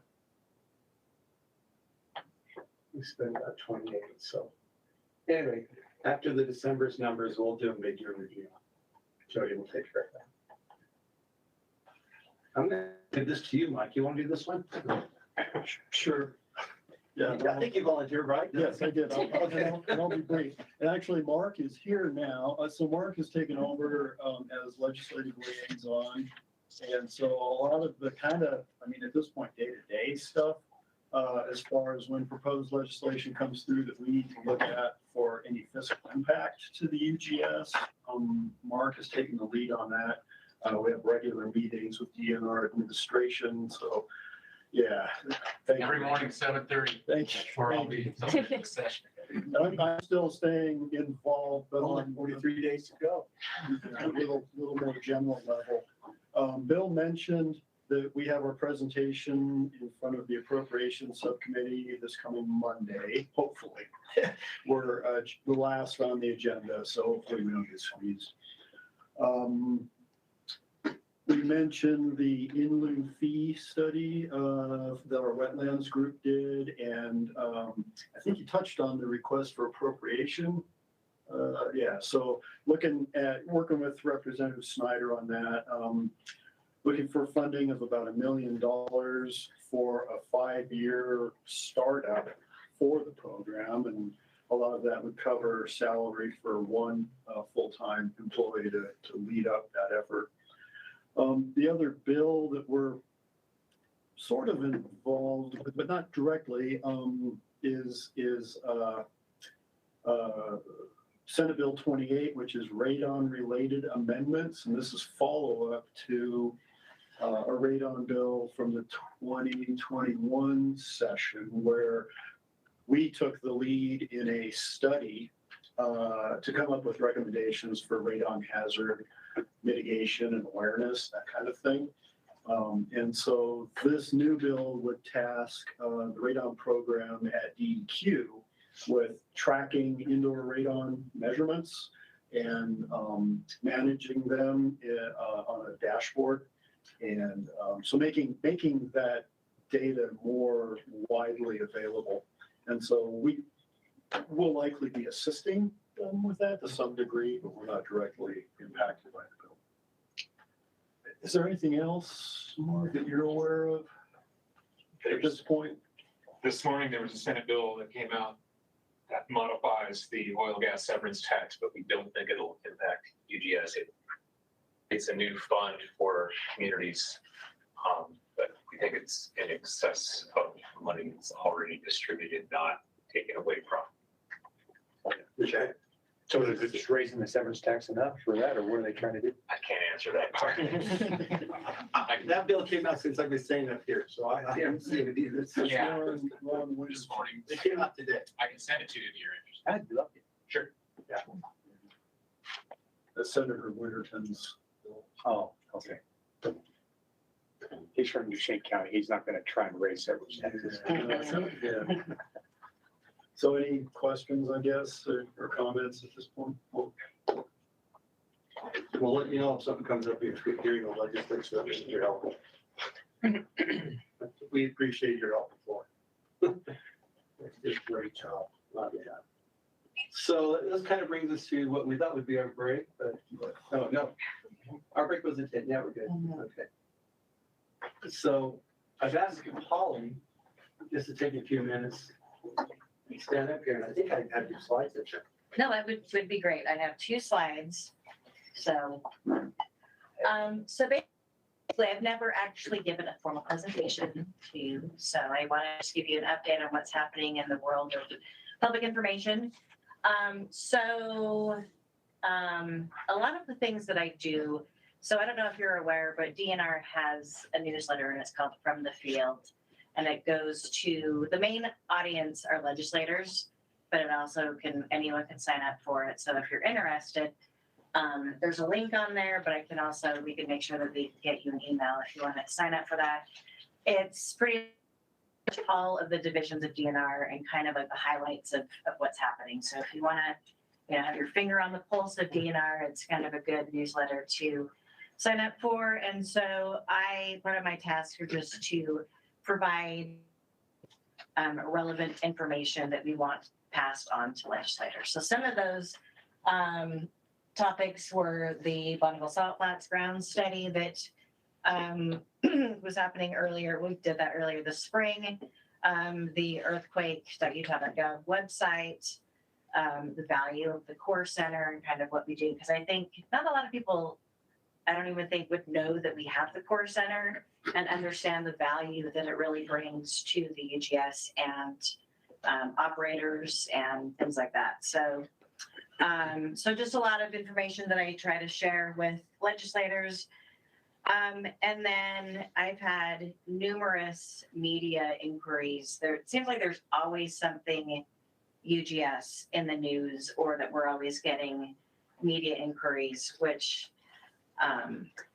definitely, I mean, there's tons of cool stuff. I don't know that I should use the scientific term cool or not, but there's just lots of really neat things that the UGS does within publications, studies, just a lot of stuff that we do. So, there's the rock hounding app that we had a lot of media interest on. I included a picture of the West Valley seismic trench. We had Ben Minslow from Box 13. He came out there, and it was neat to have the scientists kind of explain the value of the trench and why, it was a good opportunity to dig that up while we could. So there's just lots of things that we do. I think that they're included in your board packet. There's a ton of articles that have been in the news for the past year. So, we have dinosaur track site, that thing down in Moab. There's always an interest. Just recently, in the past week, I had numerous inquiries on the small earthquakes that were happening up in northern Utah. And then we also recently sent out a thing on the Indian study that's happening in the West Desert. And since Utah, I think, is like the only place I think it's the country that has indium, that it definitely got some media attention as well. So We all know what indium is, right? No. Oh. It's a thin, clear metal, basically, they put on the screen of your touch phone, your iPad, and it conducts electricity. Is it considered a critical mineral? It's a critical mineral, yes. Okay. So it's what makes your touch screen work. Yeah. So without indium, we would not have our phones. So I guess it's a good thing that we. That's right. Absolutely. Produced in Utah? I think there's a study that was just funded. That's the Fish Springs study that you guys did last year, right? That was all India. It's ongoing. It's ongoing. yeah. Still work going on. Mhm. The Fish Springs range on that west side, right? Yeah, Yeah, we just received I funding. think we're a producer though. I don't know if we're significant. Yeah, I'm not sure. I just know that they're doing a study on that. So that definitely got some media interest. And then on my next slide, please. And that photo is of the Berry Forest Trail. So as Bill mentioned earlier, I volunteered to go out and do some of the rock hounding, verification of sites and things like that. And when I was out in the, it's just kind of south of Wellington, and I had never been to this area, and I saw the sign and I thought, well, I have to go check it out. So if you haven't been there, it's super cool. So, yeah. So I thought I'd throw that picture in there. And then as far as kind of the forecasting of what, the future of outreach and public information for UGS, still continuing to just promote all of the great publications that we produce.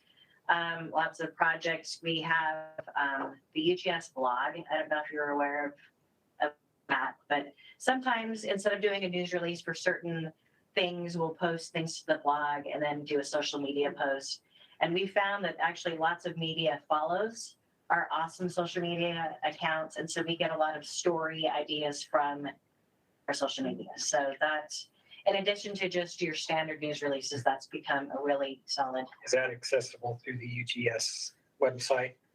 Yes. Yes, yeah, the blog. Yeah. Yes, yes. Yeah, on the home page, all the social media links are in the upper left. Okay. Yes. Cool. So yeah, so there's a lot of stuff when it's, like I said, if it's not worth, I'm not saying worth a news release, but just sometimes it may not be news release appropriate. So we push a lot of that stuff to the blog. So, and then just, there's so many things that the UGS does that I think that we could be a lot more proactive in pitching different stories and things like that. But as Bill mentioned earlier, since I split my time between OGM and UGS, sometimes it's more focusing on what needs to be done versus what could be done, just to promote the division. So, and then media interest will just always continue to increase. I think, with just the little miniature earthquakes that we saw, for some reason, a 2.8 is a big deal. Like media, my phone was, blowing up for a couple of days. So, and, also with the Great Salt Lake, the low water, the impact to industrial minerals and things like that. And then talking about landslides and things like that earlier, I anticipate that we'll probably get some media inquiries just because our wet spring.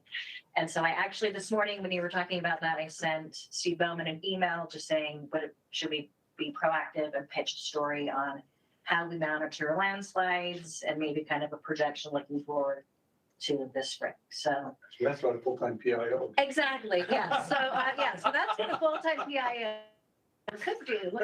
Just kind of looking for those story ideas and actually being able to go out and proactively promote this instead of more, kind of reactive stuff. And so the one thing that I do want to just throw out is a huge thank you to the UGS staff. They're always extremely helpful. And if I call them and say I have a reporter that wants to do an interview in 30 minutes, everyone is so helpful and professional and extremely knowledgeable. And I think they represent the survey extremely well. So Mark. I'm just gonna chime in because before Hollie started doing PIO duties, I was assigned those in addition to everything else. So thank you to Hollie. No, it's my pleasure. It's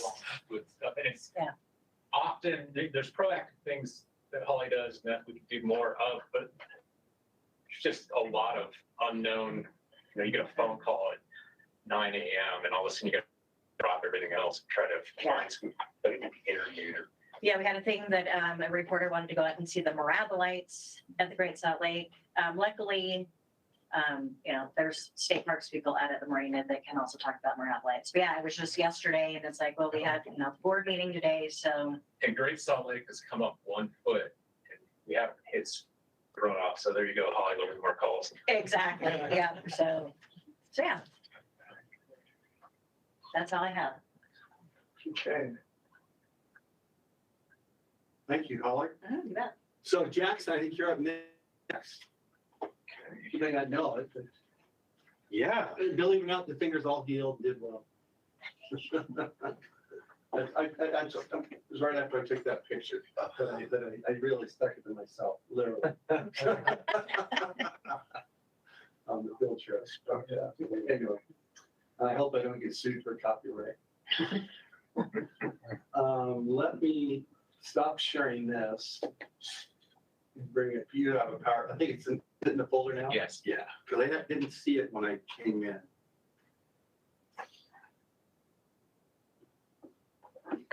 So I got a comment. So cayenne outcrop, I'm sorry, what? cayenne outcrop or? Oh, that is down, that's the 7 Mile Canyon water well area outside of Arches. Yeah. I don't think it's that. I don't think it's Because there's that wind gate that's in the, it's below it, it's just right below. I used to know the answer to that. I don't know the answer. You might be right, yeah. Okay, so trying to look at you. It's good rocks either way. Yeah. It's good.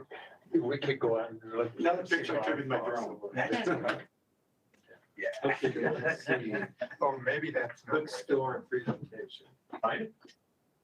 Okay. I just needed to walk up. getting distracted. Do I need to share that window? And I'm going to do something. Yeah. I'm gonna go to slideshow and set up. I'm gonna present this to a window. Then I go to. Okay. Sorry. I'm going there. Now it's just in a window. Yeah. Share. I say share a window. That's you.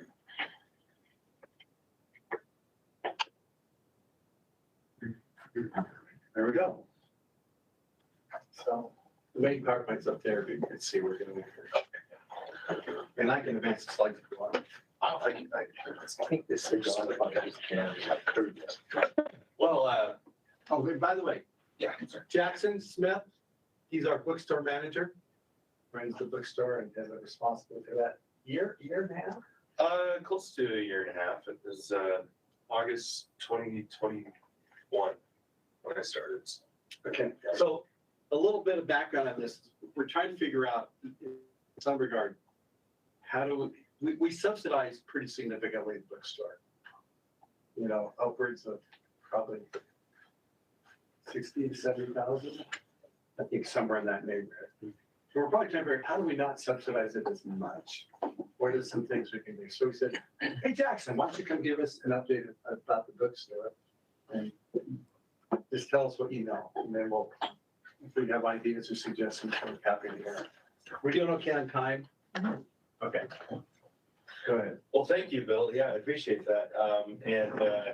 It's a privilege to come and meet with the board here, and I appreciate the opportunity to talk about the bookstore and kind of highlight different things about it and different good things that we have going.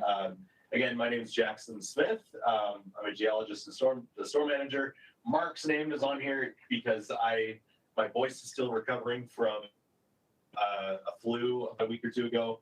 And so he's kind of like my relief pitcher in this case. But we collaborated together and talked about, what the bookstore's goals and everything that we're trying to do.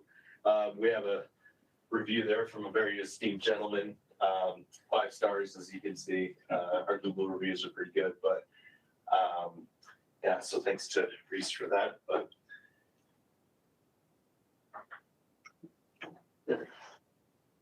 so yeah, it's been said many times, just I don't think it can be overstated just how unique the store is in general, and how valuable it is. Just wanted to give the 5 most common phrases we hear in the store in no order. I'm not kidding when we hear these almost every single day, at least one or more of these. First, this place is amazing, or pick your favorite adjective. That one's probably, if I had to give a number 1, that's probably it. People walk in and they're always just so blown away. So it's a very impressive very delightful thing that people come across with the store. I never knew you guys were even here. That one, I guess you could take it as a good and a bad, you know, like it's it's more of like a pleasant surprise. That's how they generally kind of go about it. I could spend all day in the store. Definitely understand that sentiment, and some people, it feels like they do. They come in and then they're gone like 2.5 hours later. So, you know, it's quite a long time for the most part. Must be awesome to work here, and it is. I love the UGS as an organization. It's just a fantastic organization, but the bookstore itself has just been a blast to manage and to be a part of. And it's fun to be able to talk and interact with customers about science, and specifically my favorite science and geology, and just the outdoors in general. You know, it's super fun. So, and then last, it was kind of mentioned earlier, this is a meteorite, worth a lot of money. And Mark has eloquently put that we are dream crushers. It's 99% of the time not to be wrong, and that's we had I'm sure most of you have probably heard the news where we did have one meteorite come through in about maybe close to a year ago now. But it was just kind of funny. It's like once every 30 years, I guess, we'll have someone bring in a real one. But so it's fun. And people bring in their rocks, and they, you know, even when it's just a bunch of chert or, you know, limestone, it's just fun to talk geology and stuff with these people. So yeah, this is our staff. I've been introduced. Tori is the assistant manager. She's geotech, graduated from BYU. Ben Sears works mainly in the mapping program. Ben, Mark, as you know, and Jim Davis. Ben, Mark, and Jim kind of fill in as needed, with Tori and I running the store. You know, if we have doctor's appointments and just helping out when it gets busy. They're all pretty familiar with the process and things. But I appreciate Bill mentioning this earlier, because it does tie in very much to what we do. Is, you know, the statement, the Utah Geological Survey provides timely scientific information about Utah's geologic environment, resources, and hazards. This is a snapshot taken from it was a audit in March of, I think, 2000 of the UGS's bookstore. And I highlighted a couple of things there. Is the bookstore is created as a means to distribute and sell maps, reports, and bulletins embodying the work accomplished by the survey directly or in collaboration with others. And the second part isn't so much of an excuse as it is an important point to make, is that making a profit's not as important, and even a minimal subsidy is acceptable.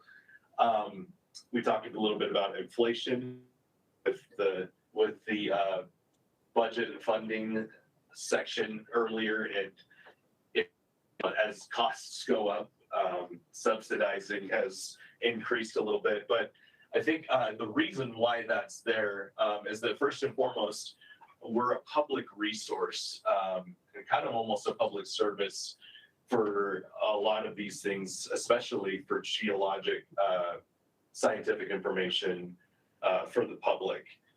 We do a lot more than just your typical retail gift shop service. In fact, we're basically the face of the DNR, not just the UGS, when it comes to people's interactions with the whole department in general, especially when it comes to like state park passes, and as far as hunters coming in and wanting tags or information about their hunts, which, you know, I don't work for wildlife, so they'll is this wildlife management area part of, I have to look it up with them because I don't know, but that's a regular, very, very common occurrence where we're kind of dipping into these other organizations to help these customers out, and we kind of have to have a little bit of knowledge in everything in order to best serve these people. One thing, every Friday, the bookstore operates as the front office for the UGS, so we answer phone calls ranging all across the board. One person called in on a Friday once saying they thought they found a human bone in the desert, and I said, okay, well, I think police might need to get involved. And I asked, where are you at? And they said, oh, I'm kind of out near San Bernardino. And I was like, this is the Utah Geological Survey, first of all. You're in California, and I guess she had just Googled and found her number and was calling us. And I said, well, you should probably call the BLM and maybe the sheriff's office. But yeah, point is we get all kinds of calls. You know, Bill mentioned how we got a call on Saturday. We get emails for people with poorly taken camera phone photos of, you know, quartzite or something, where they're like, what is this? Nice to say. As we say before you advance, that quoted material there, just so you know, that's directly out of state code. Yeah, I should have mentioned that. That is part of the state code and part of our mandate. So that I did pull that from there. And so it is basically the mission of the store as mandated by the legislature. So thank you for mentioning that. Yeah, UGS mission. So as you said, it's the bookstore is a means for addressing that mandate. So we've made some changes since. Let's try to get Christopher onto that screen.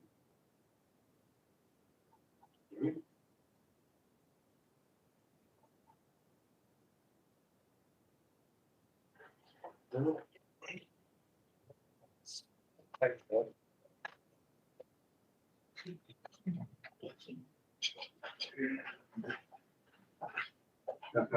on the other screen. Oh, I'm in this. Okay. Sorry. Okay. Okay. So yeah, we made some changes. Obviously, we have new staff. We are all, in one way or another, scientists. I worked as a field geologist before coming here. Tori has done plenty and graduated from BYU. And then Ben, and obviously Mark and Jim. But we have new stock right there. Is a kind of a nice, almost. I don't want to say it's gimmicky because I think it's pretty cool, but it's like a universal scope lens for your camera phone, and it gets up to like way past 30 times magnification. It's pretty cool, and it's only like I think it's like $19. So it's a really cool item. But you know, we're trying to bring in some fresh stuff that would be beneficial for people that are rock hounders and just in general too. You know, just out for enthusiasts, all kinds of things. Tori used to work as a artist for I think Trader Joe's, so she's very good at creating all kinds of signage and things like that. We have a new monitor that displays some of our large format prints, which we can cycle through pretty easy for customers to see. We've reorganized the stock room. When we got here, things were pretty disorganized. And so part of that effort involved kind of getting a handle on all of our inventory, you know, and creating a location index for all of that inventory so we could find it quickly and know exactly where and how much we have. So a big push is print on demand that we've started now. Our old plotter printer that we had kind of started to die off. And so we put in for getting a new plotter printer, and we kind of got the Corvette, I guess, of plotting printers because this thing's pretty awesome. And we're focused really highly on utilizing that to, Bill mentioned reducing cost and increasing revenue. And, I played around with numbers. It costs maybe $1 or $2 to make a 24,000 scale map. And, selling them for a modest price is a pretty good return for us. And so having said that, we can print these large format prints, but the nice thing is we can print kind of from anywhere as long as it's a public source. So this, for instance, is the 7.5-minute map of is the Farron Reservoir, and it's the Forest Services version rather than just the USGS. And so sometimes people like that because the Forest Service, although it's also a topographic map, they have a little bit more information on like trails and trail numbers and things like that. So it's a big push to be able to have a variety of options for customers to print whatever they need. And another thing is historical maps. This was, I think, part of the Library of Congress, it just kind of hanging out there. And so we printed a lot of these historical Salt Lake maps, which are really cool and vintage, that a lot of customers find appealing. And so we're looking constantly for options and variety for customers to be able to have. How do customers know what's available in there? I mean, what you're saying is just amazing to me. That Yeah. Most people would walk in the store and it doesn't seem to me. I've been in there sometimes, and I don't think I ever came to the conclusion that all this was available. Well, the big screen. Maybe you're getting there now. Yeah, that's a big reason for it, is so that we can show people and cycle through. We have all of these historical maps loaded up on a USB thumb drive that we plugged into the monitor that we can cycle through and show them on a slideshow.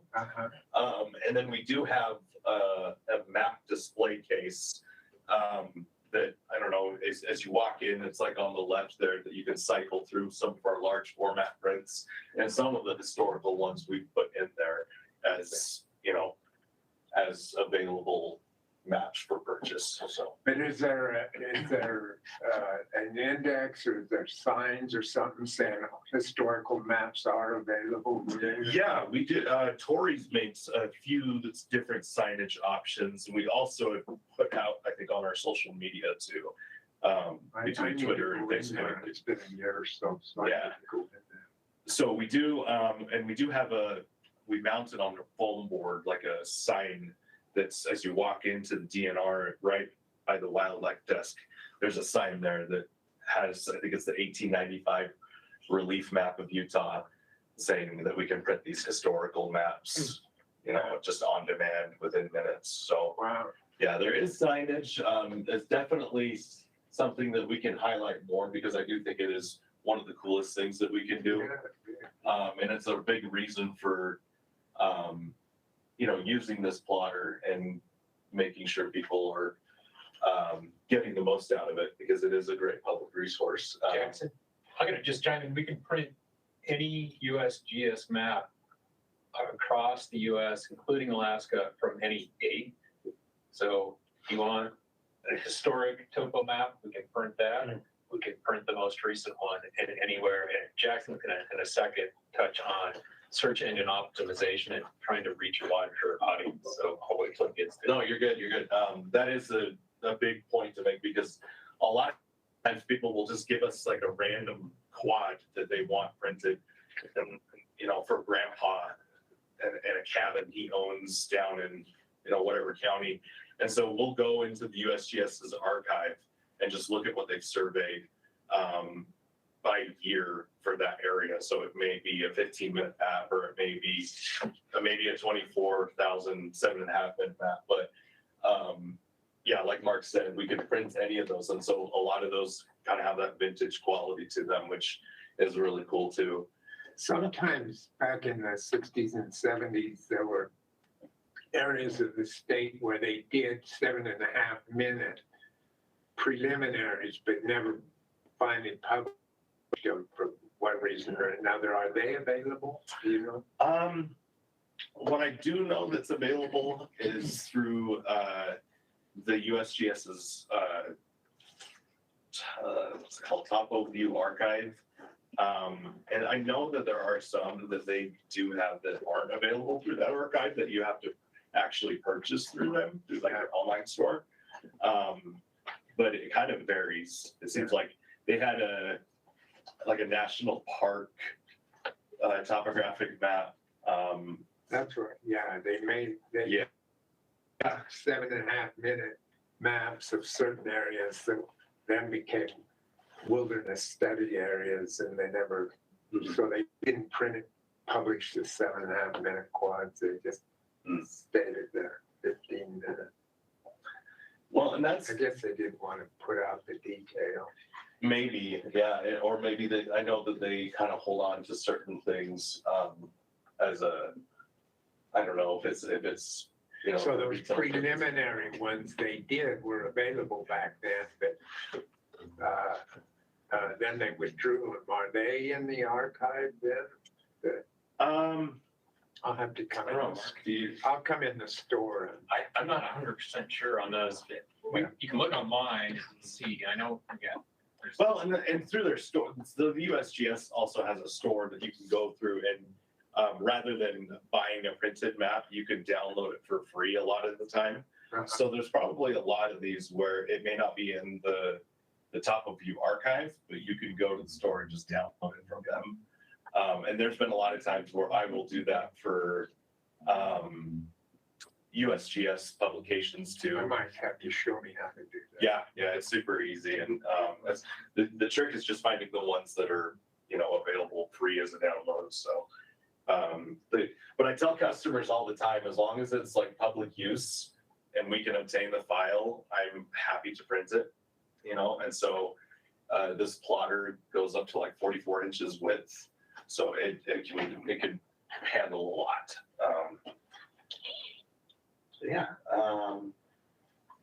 So these are more things that we're working on right now and in the future to help reduce some of our costs and increase revenue.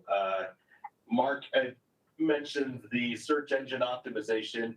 That we had talked about our customers mainly being from Utah, wanting mainly Utah topographic maps, but maybe expanding our footprint to include more of the country as a whole as being a source for topographic maps. And one of the things we wanted to do was improve our Google search results so that when people are looking for a 24K quad in Montana, that our store's website pops up.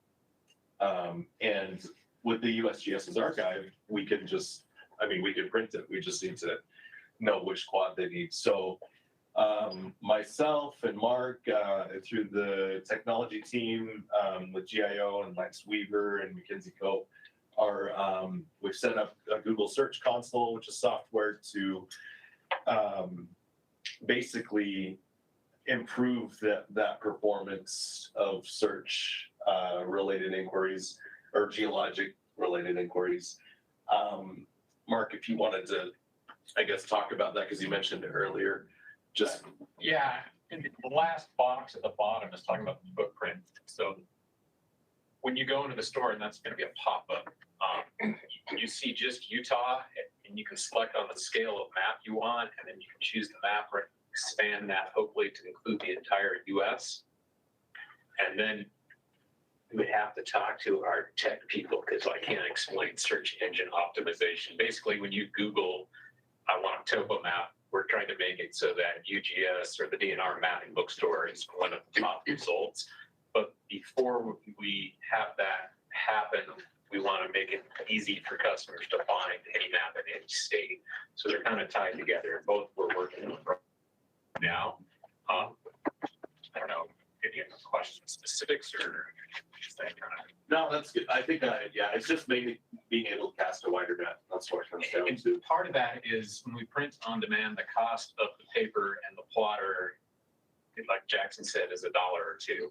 And then what's resale on a 7.5 minute map right now? Right now it's $11.95. $11.95. So it's a good markup for the store. If you go to the USGS map store to buy the same map, it depends on which version, but some of them are. I'd say most of them are going to be $7 without the cost of shipping and an extra charge for, I think, I did the math and it was, you're buying a $7 map, but it's in the neighborhood of 20 when it's all said and done. And then other maps, the base price is even higher. Mm-hmm. So that's like the cheapest. Essentially, we're undercutting the federal government in hopes of reducing our subsidy from the state government. Right. That's what we're. That's the main goal. We put it in the slide, but that's it's implied. Yeah. So I mean, I've looked around from other places that sell topographic maps, and even at $11.95, it's still cheaper than anywhere I've found. So it's a modest, right here, I put raising prices modestly. That's one thing we did was raise the price of our 7.5 minute maps because it hadn't been touched in decades.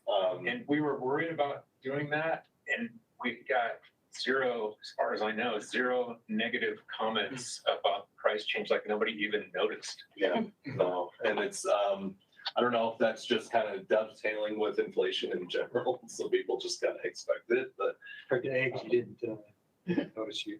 What was that? Compared to the price of eggs have done. Yeah.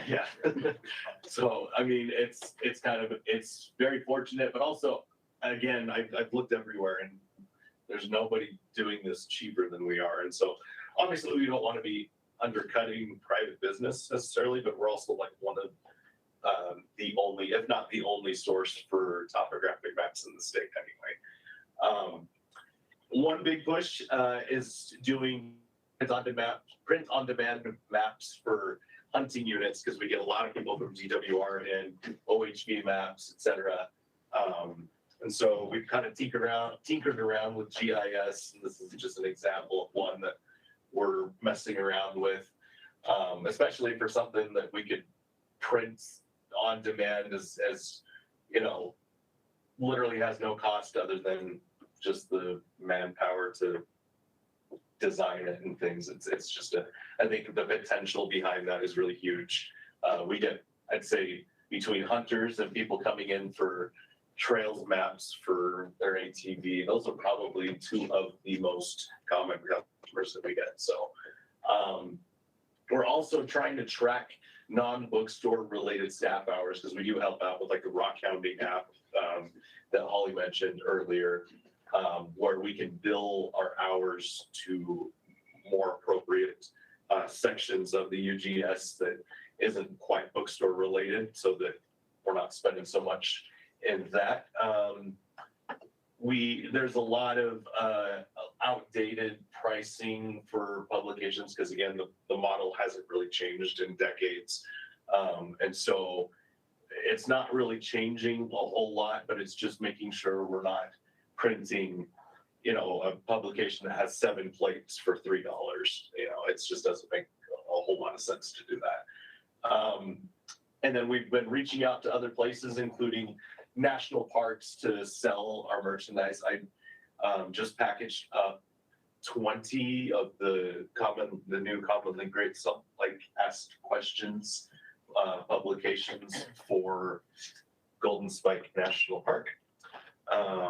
And then we are also having the UGS calendar in other state park visitor centers too. So that's been kind of a big help, which the calendar did pretty well this year. We sold, I think, about 300 more calendars than we sold last year. So all in all, a pretty good year. So Mark mentioned increasing our topo map sales to the country. Right now, if you were to go to the website, this is what the topo map selector used to look like, where you would select one of these quads.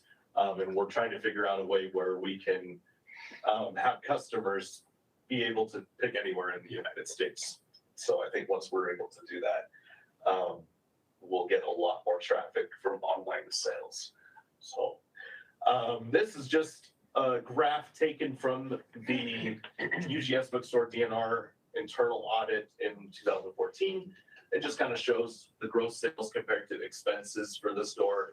And you can see, like, in order to break even, there has to be a little bit of subsidy involved, just between all the expenses that we have, purchase orders and salary expenses add up.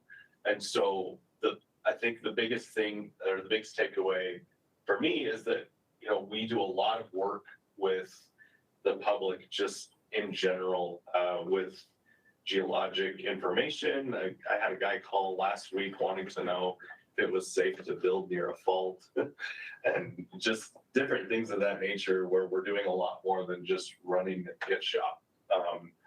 And so it's a lot of good done. And I think the goal is to reduce that subsidy. But yeah, it's, I think last year was, I think we were 52,000 was the difference last year. But yeah. What was your gross revenue last year? Gross revenue, I've got that right here. So,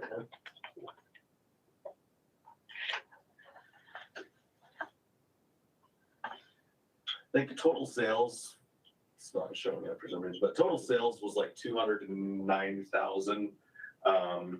And then you take out expenses, our gross profit was, I want to say 120,000. So, but that's gross profit, I think doesn't take into account salaries and things. So you still have to subtract things like that. That's where the 50,000 subsidy comes to. Yeah. And so, in between the COLA and the targeted increases that went in last year, the salary adds a lot of room to make up for that. But as far as the first half of this fiscal year, we're actually ahead of where we were last year. So as far as that 52,000 mark, I think given what we are looking at with expenses, we're about $1,000 better than what I thought we would be at this point. So, Which is excellent considering the salary increases, because Jackson was targeted. Yeah, it's a big goal to reduce that mark, and to do it by 10,000 when it, you know, we started kind of, you know, 3 steps backward is pretty good. So, And a lot of the changes that we're implementing haven't shown up, or only have shown up for a couple of months. So we're hopeful. Like the search engine optimization, where we're doing things with Google, we're going to reassess after we kind of implemented this a couple of months ago. We're going to reassess in April or so, just to see what that looks like and what impact that might have had. So it's kind of, some of the things do remain to be seen, but we just wanted to kind of throw this last part out there. Just, I mean, we've gotten some input so far, but if there's any like ideas or advice or anything that any of you want to help direct us towards, comments? I'm going to make 2 quick comments. One is on the revenue and expense plot, and you maybe noticed, you know, the revenues kind of falling off in the mid 2000s. That was around the time when we started offering all of our UGS publications for free online.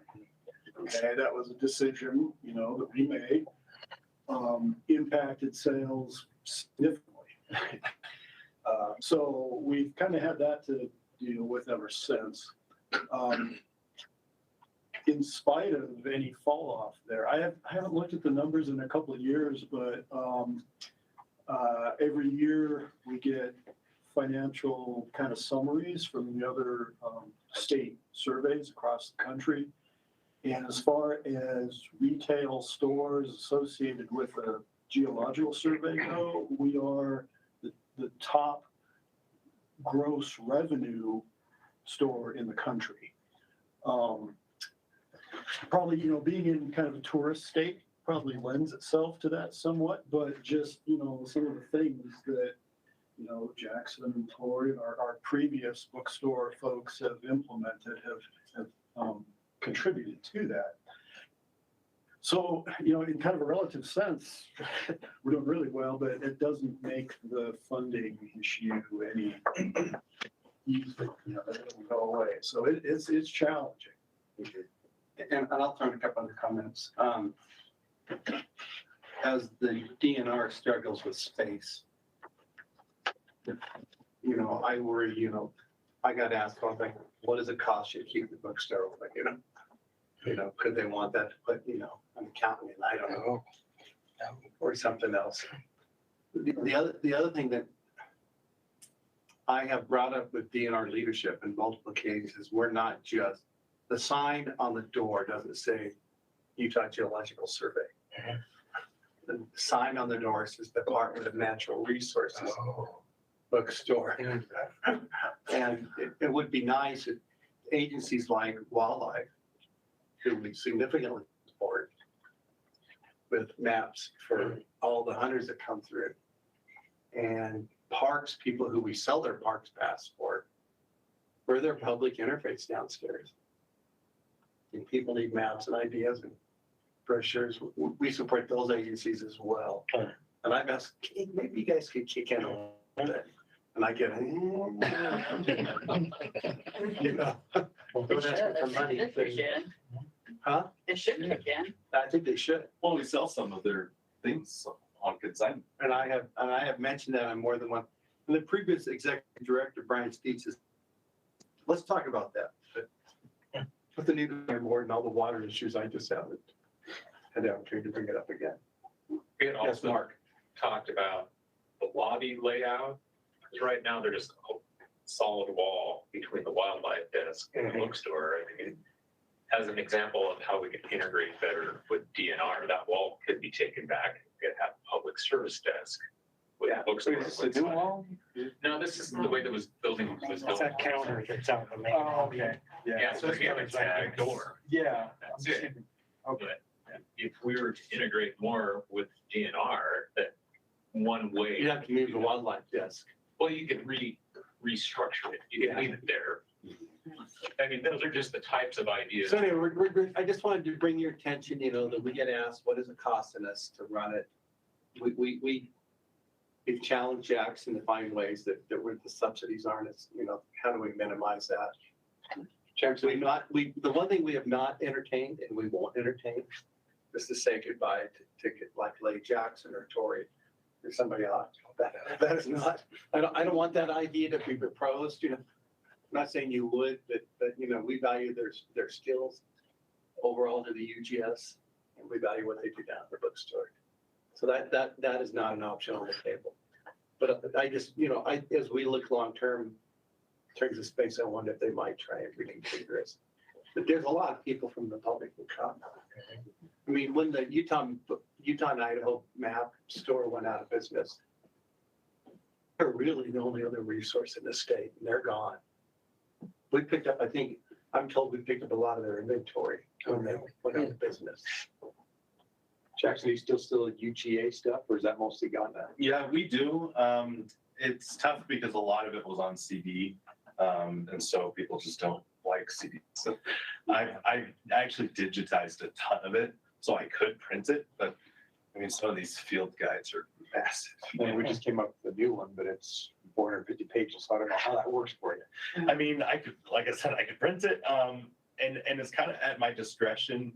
If someone really wants, say, I think it's like UGA 27, where it's like 400 pages, and like each appendix has like, you know, core data or something like that. It's going to take time to print, but I could probably charge it at close to the same price because copier paper doesn't cost much, and neither does copier. It sounds like mostly incidental. It's not, UGA is not a big thing of anything like that out there. No, the biggest one was the UGA 28, the National Parks one, and that's out of print. And That's going to be, are you? Yeah. It's gonna be, right? Yeah, yeah. We reconnected with the Bryce Canyon folks who helped cover those costs. And if you see that, Mark? Yeah, yeah. It's going forward. or Going revised. forward to I mean, remain. the big demand for it is silly to let it go. Oh, yeah. And people love it. Yeah, it's by far the most purchased app. I know we're getting close to the end, so probably, Yeah, Do yeah. you know what percentage of sales are for like wildlife?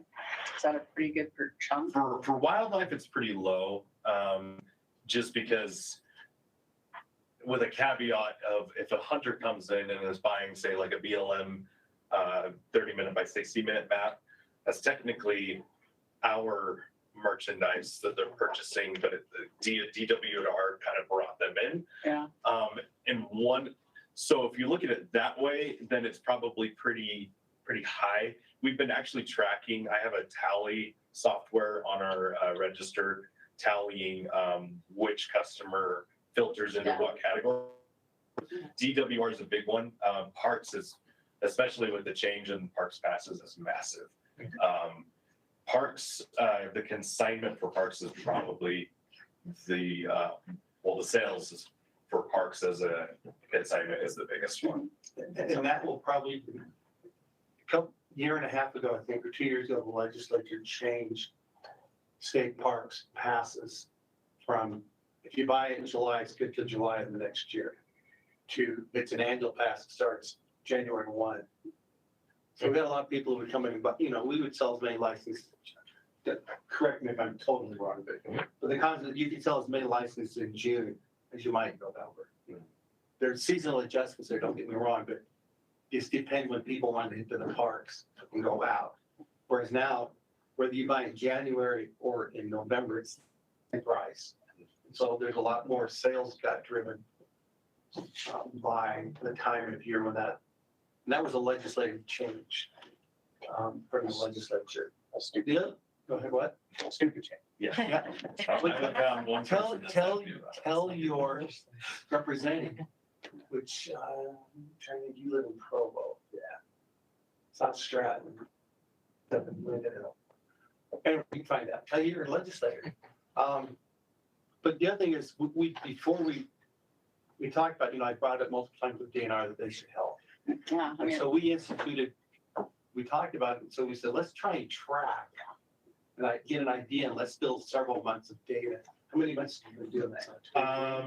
About, actually just one, well, let's see, it's 19, so maybe a month and a half. So yeah, I build your case and then. We're gonna build our case and then we'll go back. So that's what we had asked him to do. I said, I don't care if it's a piece of paper, you just check it, but I'll bet there's something. When he said tallying software, I thought, that's cool. I know, I found I was thrilled because I'm like, Bring a button, press the red button or the green button, whatever it is. There's gotta be a way to get it to at least nominally track where our traffic is. And and we could say rec.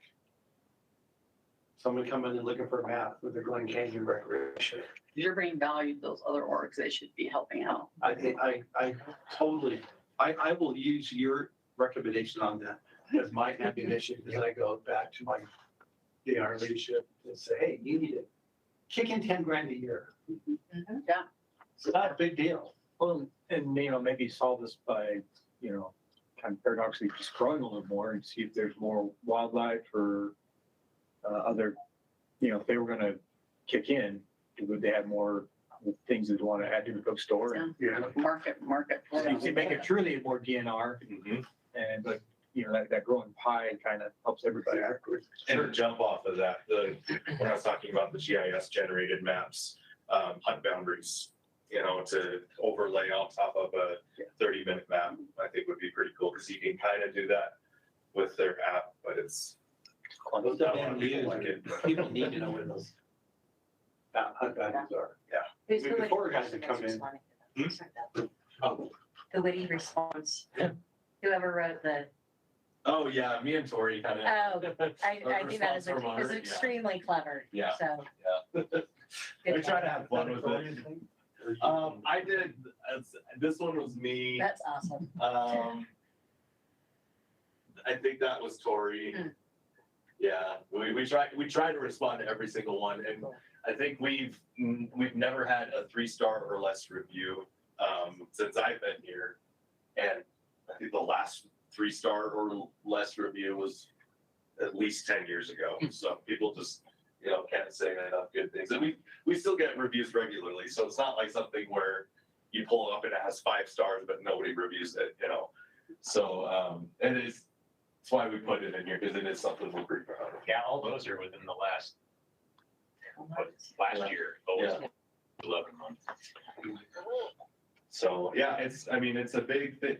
Parks, just to wrap up, I know that we're kind of running towards the end, but with this change, all of the parks passes that people would buy throughout the year, it seems like they're all coming in right now because it's by calendar year.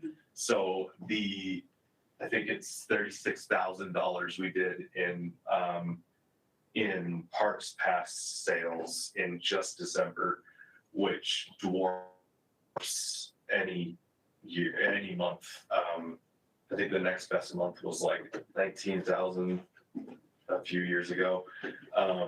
And so, and we only get 10% of those sales because it's a consignment item. So just to strengthen the argument of like, I've heard that we don't sell enough park passes, but it's really hard for me to hear $36,000 and say, oh, that's not that much. Again, on with the ammunition. Yeah. We can repeat that. Yeah.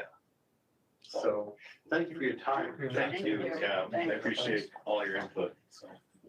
Just an issue I want to make you aware of. Yeah. If you have suggestions, ideas, please. And you can share them anytime. You don't have to wait till another quarter. Check out to the store and just tell me what you think we should do. Has anybody not been to the bookstore? See, everybody's been. That's great. Thanks a lot. Thank you. Thank you. Okay, so I'm gonna turn it back over to you. I think we're done. I'm done with our stuff. Are we done? Anybody have any comments or conditions? Okay, it is 12:02 and it is now 12:02 p.m. and this meeting is adjourned. Thank you. Thank you.